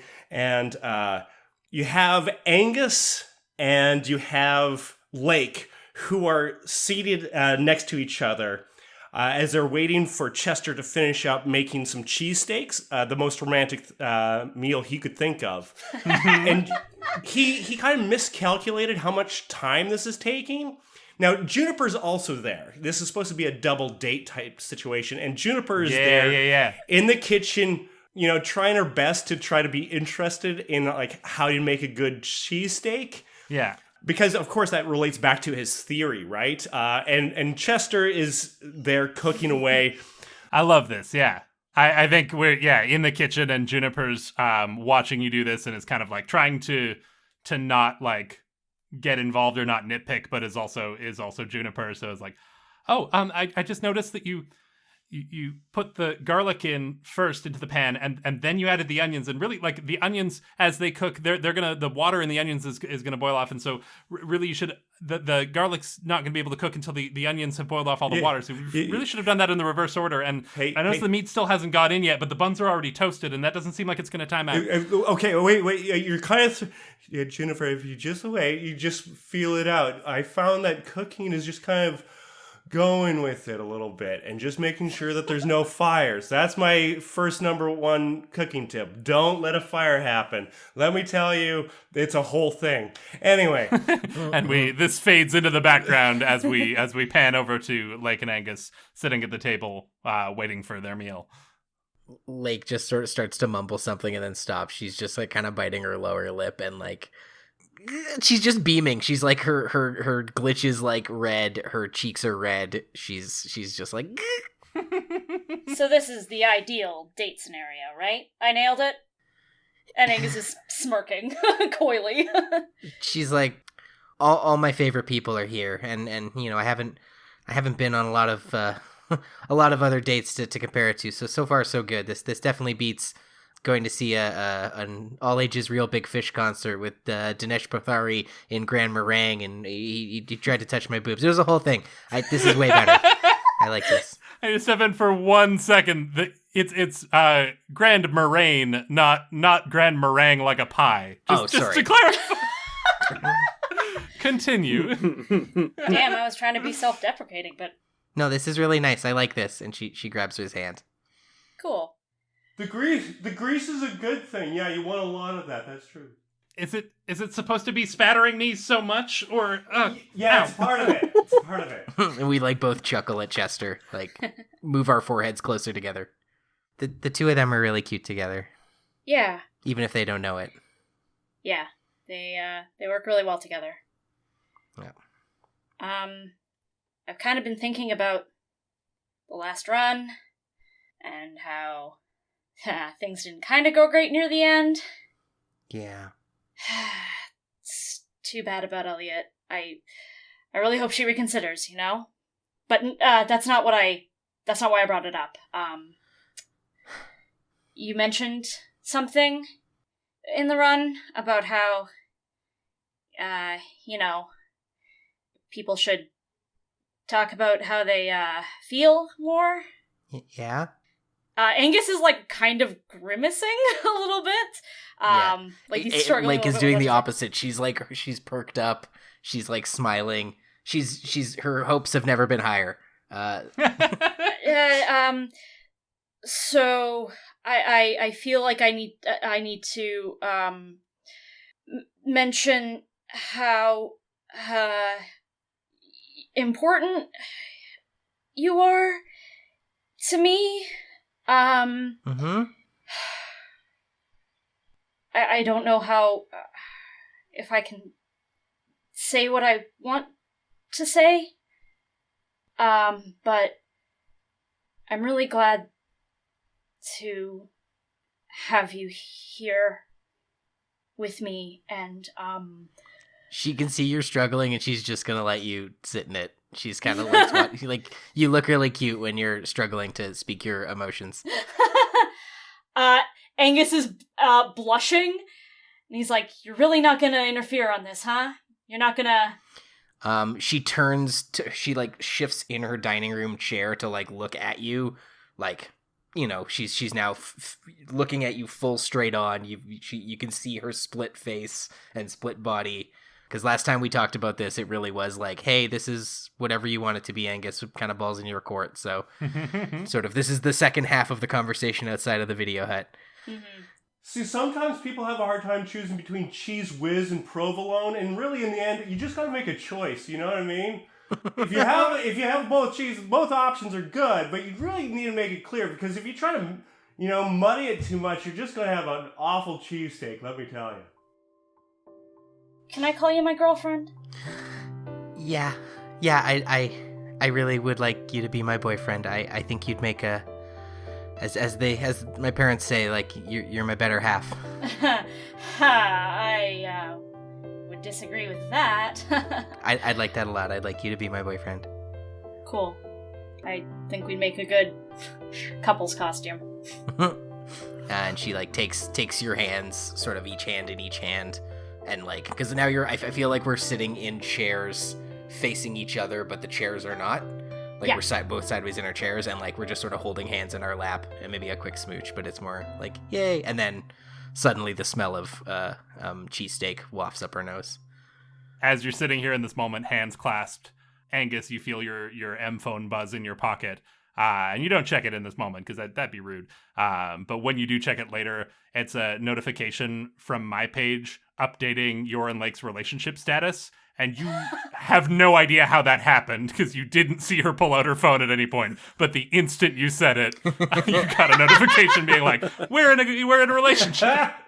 It's spooky how fast she managed to change it. Oh, very good. And we pan back over to the kitchen, and Juniper and Chester are there, and Juniper's like, "All right, it's really starting to smoke, Chester. I think you got to take it off the heat." No, this is kind of a part of it. I don't think. Oh wait, no, this is bad. And he pulls it off, and he puts it into the bun and gets it all kind of organized, and okay, you know what? I know this looks like it's not good, but trust me, this is the way you want to make it. Well, you've never let me down before. Yeah. Juniper, I kind of have something to tell you. Oh, okay. I mean, the food is ready. Is now the best time for this? We're working so hard to time everything. Go ahead. It's fine. I didn't take such great notes out there when we went to the other space, and all I have is the little sample of Here, and he goes into the fridge and pulls out the weird inverse colored vegetation that he grabbed from the stomach of the thing, and it's in the jar. And he's like, "This is all I can get." Actually, I shouldn't have pulled this out. We're about to eat, but this is all I got. Yeah, you pull it out, and like when you guys crossed over into that other dimension, you became inverted by whatever property of the light there. So I think when you brought this back over, like it just looks like a clump of like kind of chewed up grass in a Tupperware container, and Juniper kind of has a moment of like, great, yeah, that's great, thank you for doing that. We should eat, and kind of just like doesn't seem particularly impressed by your wad of slimy grass that you brought back, that in the light of Null is just green and normal looking. But as Juniper like leaves, I think it's Chester's kind of like a little disappointed in himself, and he like opens the door and he puts the grass back inside and he closes it, and then he joins them. There you go. What were we doing with that scene? Well, what I did was I spent 5 of my personal style to clear a fracture, specifically the It's Complicated fracture. So now hopefully things will be better inside the crew. Yeah. No, that's great, because that was a slam that specific, or a fracture that had to do with Lake and Angus's relationship and the effect that it had on the crew. So I think in resolving this and in having this double date, that's the perfect way to clear that. So go ahead and clear that fracture. You guys keep filling up all the fracture boxes and then just clearing one right as another one rolls in. Like you're just hovering on that knife's edge. I love it. I love to see it.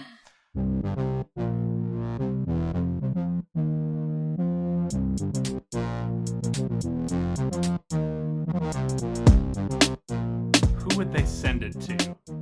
I think Nick, you get a buzz, because you live in an apartment, so there's a buzzer, and it's a delivery person there, and you don't recognize, like, it's not like, you know, the time that the mail usually comes, or even the time that like the courier trucks would be coming by. It's like a weird hour of the day, and you go down, and it's specifically like a Myper courier in like a hover van, and they're wearing like just like pristine white uniform with a stylized M logo on the lapel, and they get you to sign for this delivery. Yeah. Can it be said that after the first buzz, the delivery person's still standing there and they buzz again, and then Nick is standing on the ceiling having walked down the outside of the building behind them, goes, "Who are you delivering from?" I mean, the logo is Myper. I'm from Myper. Can you sign for this? You're Nick Lowe? Oh, yes, sorry. One sec. And he pulls the pencil out from behind his ear, and he leans down to sign the paper from the ceiling. He's upside down, but there's a pencil behind his ear? Yeah, it's always tucked there. That's he one of wedges his it in there. distinctive style things, is he has a pencil behind his ear. Oh, beautiful. An anti-grav pencil. Yeah, it's the one they made for the space travel. The astronauts, yeah. Of course. Got an astronaut pencil. Yeah, she kind of holds the clipboard up to you awkwardly, and then once you've signed it, turns around and grabs the parcel and is like, do you want to come down, or should I just pass it up? Or I'll pop down. And he seamlessly flips down and is standing now and takes the package. Yeah. It's a big box, but it's got its own like built-in hover generators, hover coils on the bottom of it. They're just like little tiny, like very simple disposable versions of what would be on your hoverboard, but just to like take some of the weight of the box, so you can almost just like loosely guide it along with you up to your room. Far out. And yeah, when you open it up, inside is a bunch of merchandise with I was gonna say the weird gravity logo, but I think it's not even like, I don't know that you guys had a logo. I think it's a logo that has been custom designed for your crew, and we can decide what it looks like later. But yeah, there are t-shirts, there are buttons, there are stickers. What do they call them in the States? Beanies? Toques. They're called toques, America. Yeah, get on our level. Yeah, all branded with this custom weird gravity logo, and there's just a little note on a card. It's like a black business card with like a shiny gray overlay, so it's like kind of hard to read, but it's reflective. And then it just says a little preview of what we can offer, and then a dash and a T. And yeah, you've got you have unlocked small press merch on the crew tab. Costs 5 style, t-shirts, stickers, pins, patches, etc., and you gain 1 hype die. So you now have an extra die that the crew can use in dire situations. That cost you guys 5 style. You still have, I think, 6 style remaining. Are we pumping that into the fame track to get you guys closer to the next level? Yeah. Do it. Cool. So that gets you within spitting distance of the next level of fame. And as a reminder, if anyone has leftover style, you can pump your own style into here as well.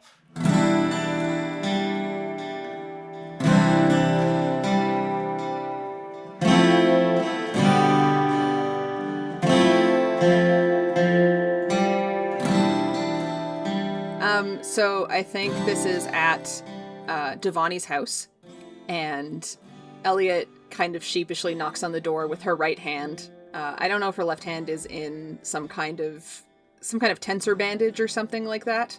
I'm not sure the exact nature of the injury, but it's all wrapped up. Yeah, I think that's fair. Yeah, Devani answers the door. And it's like, well, look who decided to show up. Hey. Thought you were so busy with your famous slug blasting crew and your famous rock and roll band that you might not have time for all this hotness. Hey, it has come to my attention that I owe you an apology. Yeah, I think she's smiling as she gives you those first couple of jabs, like she's kind of teasing you. But the sincerity in your tone here kind of strikes her, and she's like, oh, it's this kind of a talk. Yeah, I would say that you do. All right, come on in. Thanks. I'm going to use this as an opportunity to establish a thing because I've had it intended since run 1 and it's just never come up. That I think as you move through Devani's house, I don't know if you've been here before, maybe you have, probably you have, but you see in the living room, Jason and Kabir are playing like Xbox or something, and they're being loud, rowdy teen boys. And she just kind of like, she grabs a throw pillow from an armchair and just hucks it at one of their heads as they walk by. And Kabir's like, hey, oh man, you made me miss my shot. Damn it. And Devani kind of rolls her eyes and is like, sorry, cousins. But she leads you past the living room and back to her room. I think she's got like, I don't know, when I was a teenager in high school, my room was like bordering between nerdy and just nothing. But I think she's one of those kids who like puts a lot of time and effort into her room. She's got like a lot of stuff cut out of magazines up on the wall and like fairy lights and like cool curtains that like cast cool colors of light in the room, and just like she's put a lot of effort into this space. And you guys take a seat on the bed there. Yeah, so I know we haven't really talked about it since it happened, but I accused you of being a meta-terrestrial doppelganger. Yeah, you did, didn't you? I gotta say, of all the awkward conversations I've had with friends or anyone, whatever we are, that one kind of takes the cake. Never been accused of being a monster before. Well, not a meta-terrestrial monster. That wasn't cool of me. Like I said, they got in my head and made me question things, but that's not your fault. So I just want you to know I'm sorry, okay? I trust you. Yeah, you should. I don't know what I did to ever make you doubt, but Elliott, all I've ever done is think you're the coolest. Yeah, I know. Which is ridiculous because you're the actual coolest. Yeah, I know. I was just being nice. She kind of shoves you playfully, but then maybe also like gives you a little smooch. I don't know where you guys are at in your relationship right now. That feels weird to initiate. She smooches you if that's what Elliott would want in that moment. Yeah, I think so. I think you have a little moment there together, and then she's like, anyway, I'm glad you're here, and I'm glad we're back on good terms, because I have got to show you this amazing new band I found. And she pulls out her M phone and types in a thing quickly, and then holds it up, and through the tinny little M phone speaker, you hear one of Paula the Ape Woman's songs begin to play. Oh my god. And she's like, I'm your biggest fan! Oh my god! Will you sign something for me? And you nerd. And I think that's where we leave that. What were we seeing there? What did that unlock for you? That was all the small things. Clear 4 style, a scene where you reflect on a memory, enjoy a perfect moment, cherish a memento, or connect with a friend. Mark 1 legacy. Aw, perfect. Yeah.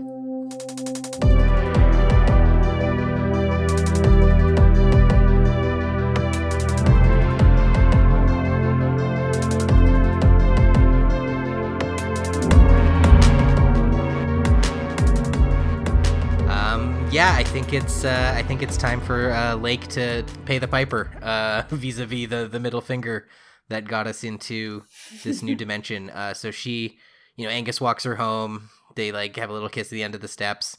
He hoverboards off.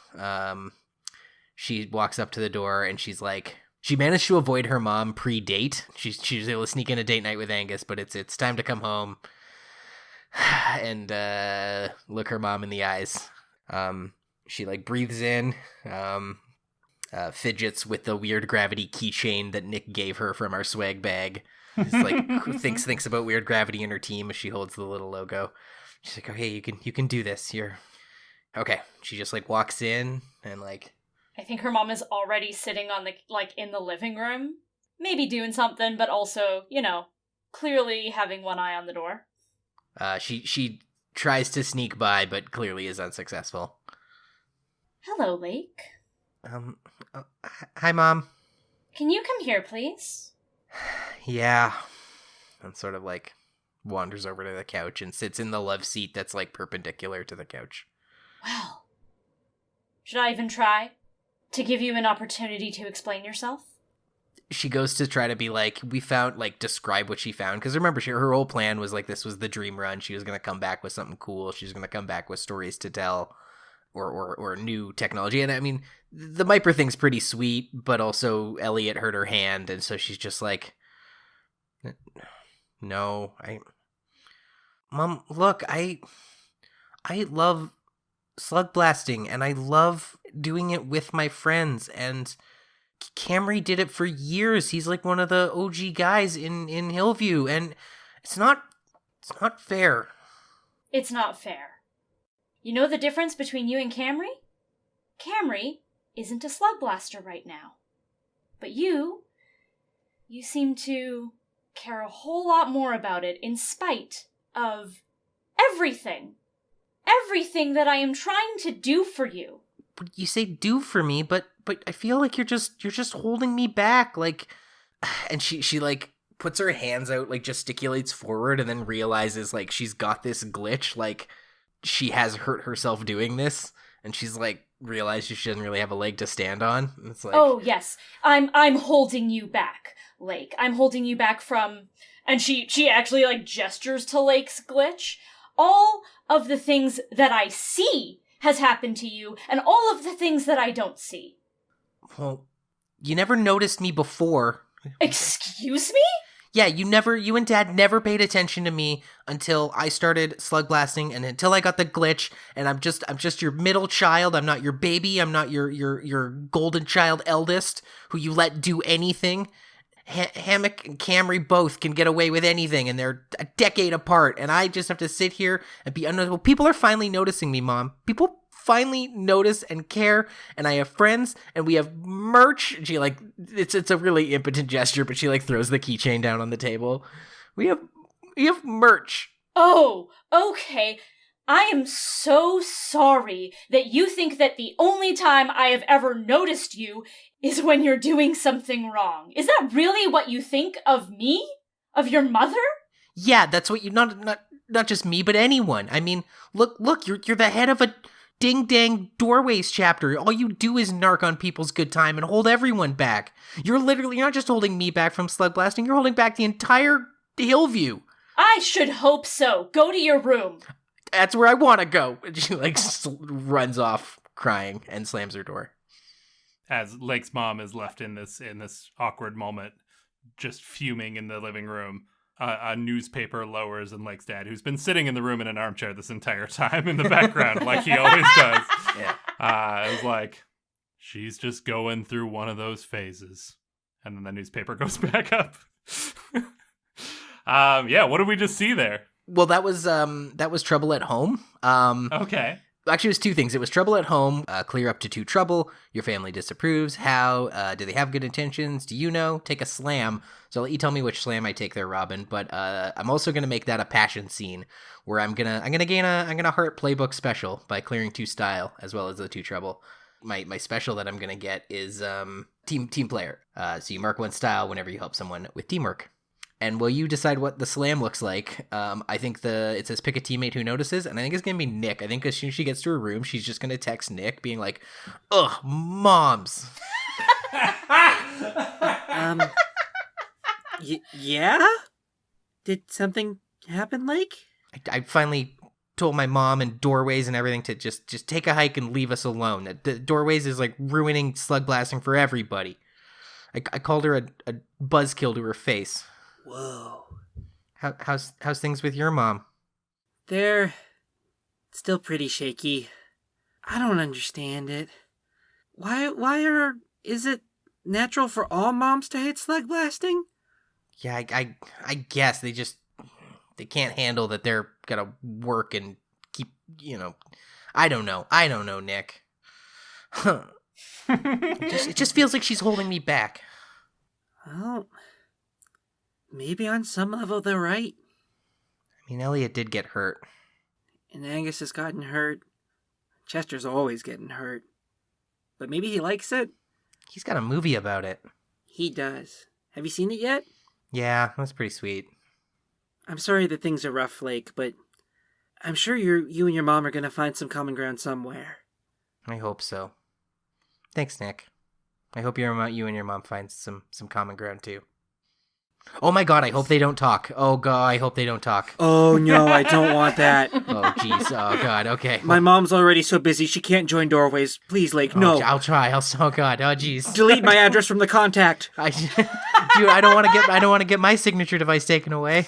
I think the text chain just devolves into a panic. Yeah, you're gonna take the slam of deep trouble from that. I don't think it's like you're not necessarily grounded, because I think it's just the kind of family where there are too many kids and the parents are too busy and or too interested in their newspaper to really enforce a proper grounding. But I think you are in as deep of trouble as you can get with your mom. So that's the slam you're going to carry forward.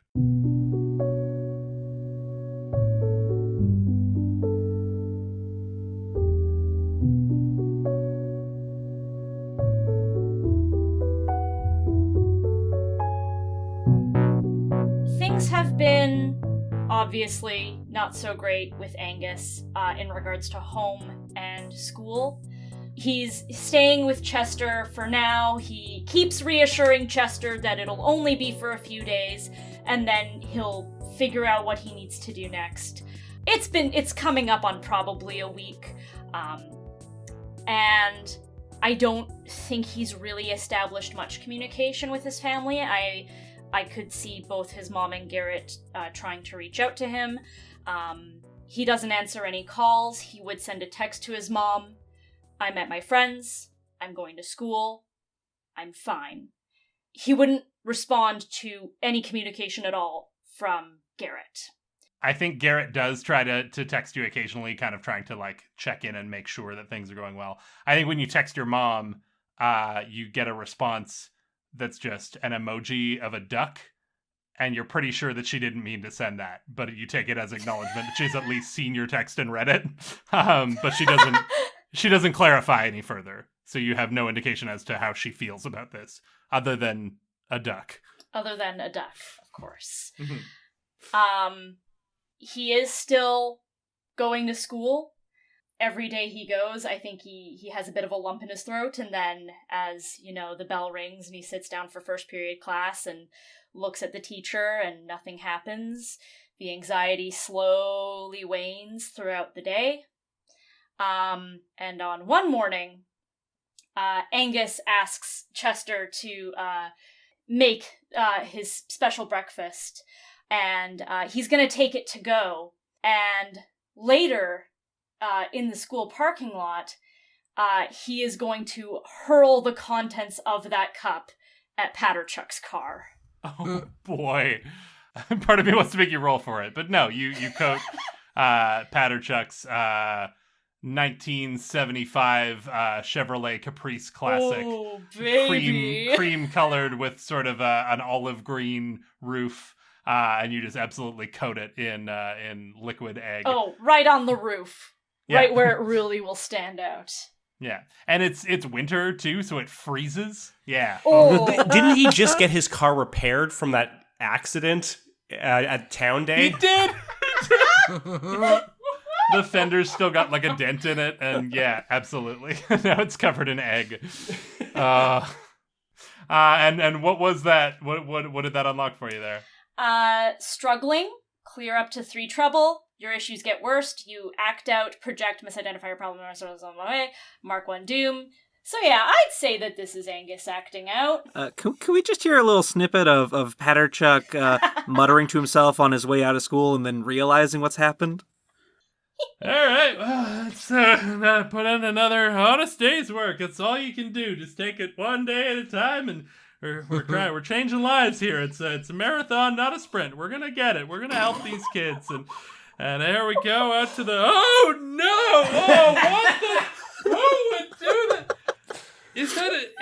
Did a bird? What kind of thing bird? Oh no!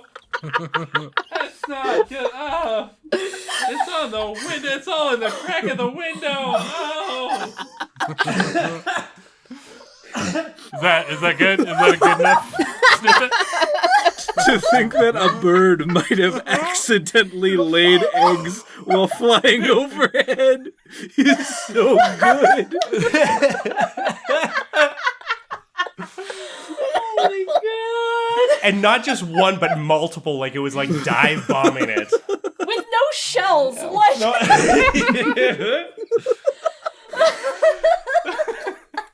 He's not the biology teacher. Anyway, that's that.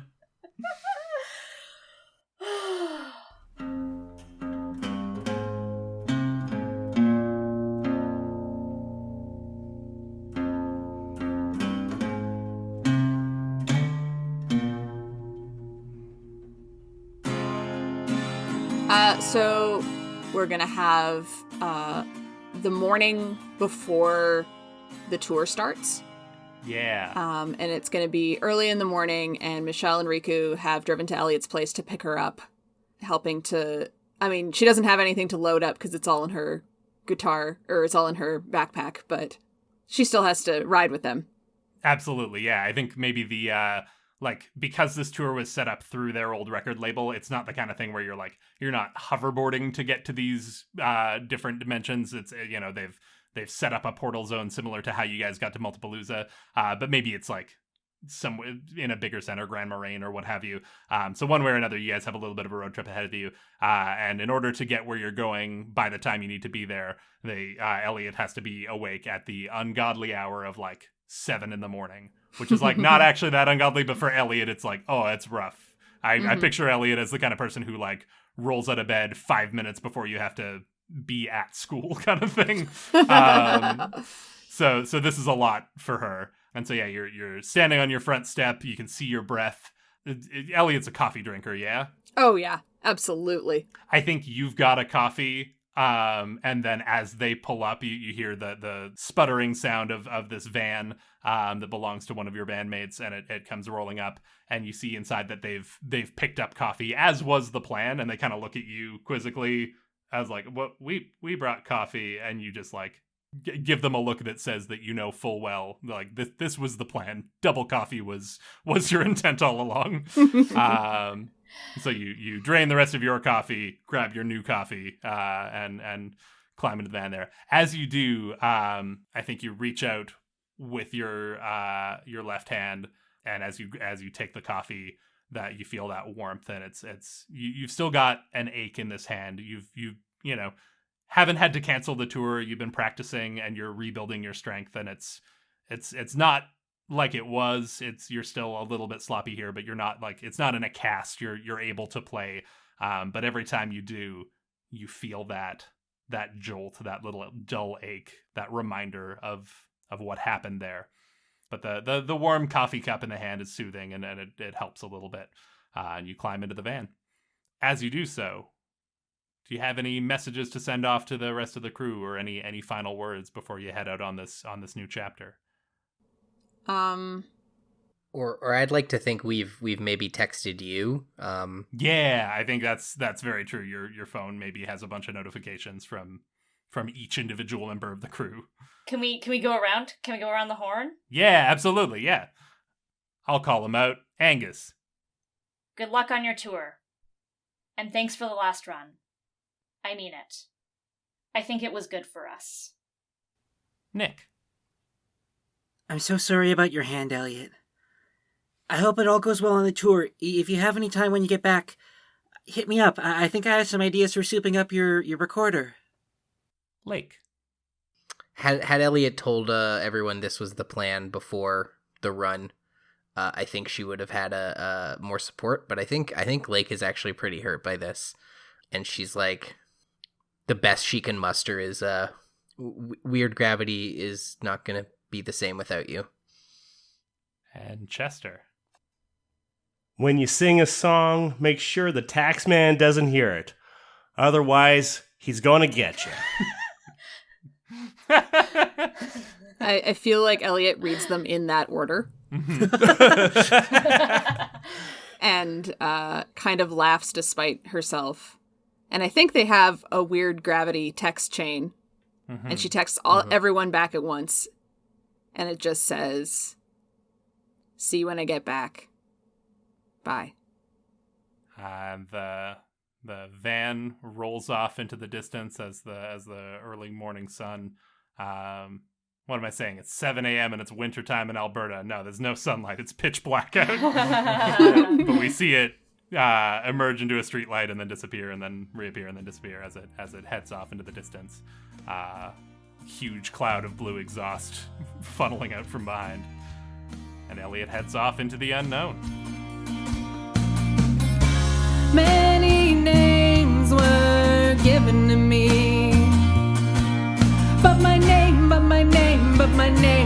name is Paula Dupree, and you can't tame me.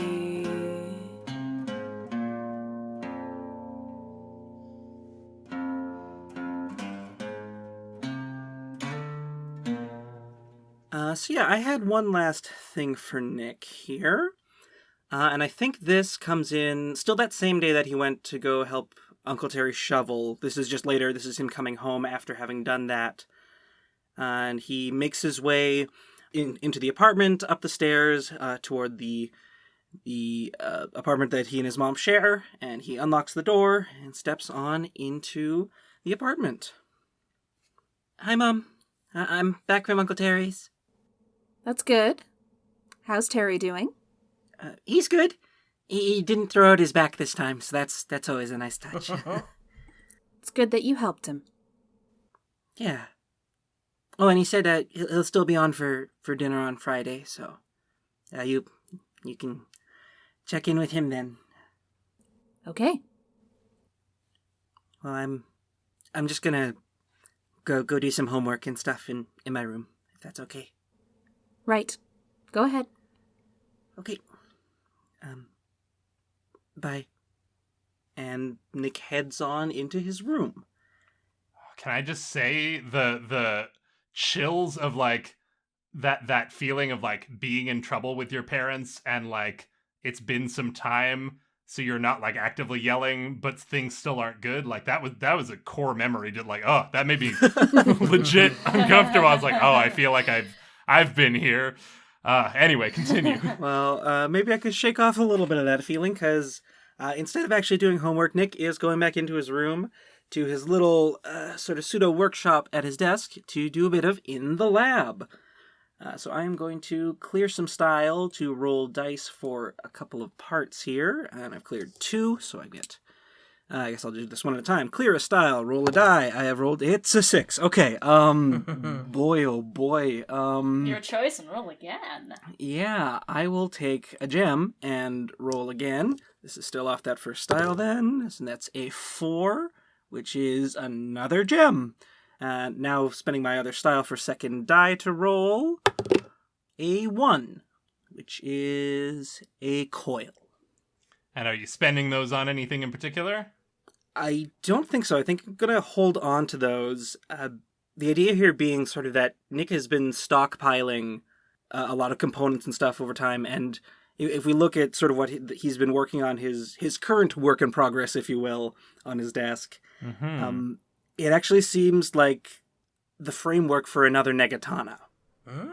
It's going to take a long time to get everything back together to the way that it was and stuff, and Nick doesn't want to go against his mom's word and take back the sword, but in a way he realizes after this run he might need to get back into something like that. So he's on a slow roll toward that. Beautiful. While he's working, I think on his desk, sort of sitting there, is that it was a black orb. Yeah. That he was given. Yeah. That was given to you by one of the arborists. Yeah. Mm-hmm. He's just sort of sitting there on the side of his desk. And as he sort of like leans back, puts the goggles from his face up onto his head after he's finished doing a little bit of soldering, he wipes the sweat from his brow and he kind of glances down at the black orb. Lifts it up off the desk and sort of gives it a little roll in his hands.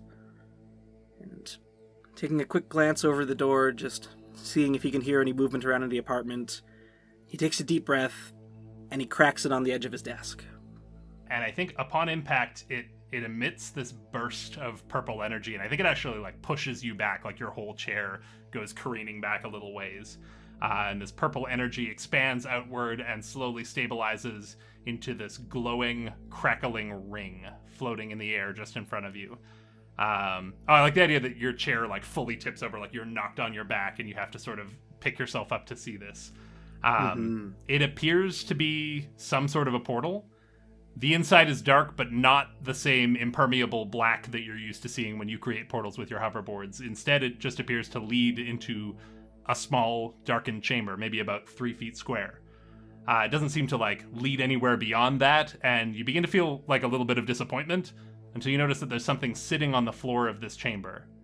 Nervously, you reach in and try to retrieve this object. It's heavy, but you're able to lift it up and out, and once you do, the portal retracts, leaving you alone in your room, holding what appears to be just a dusty old suitcase.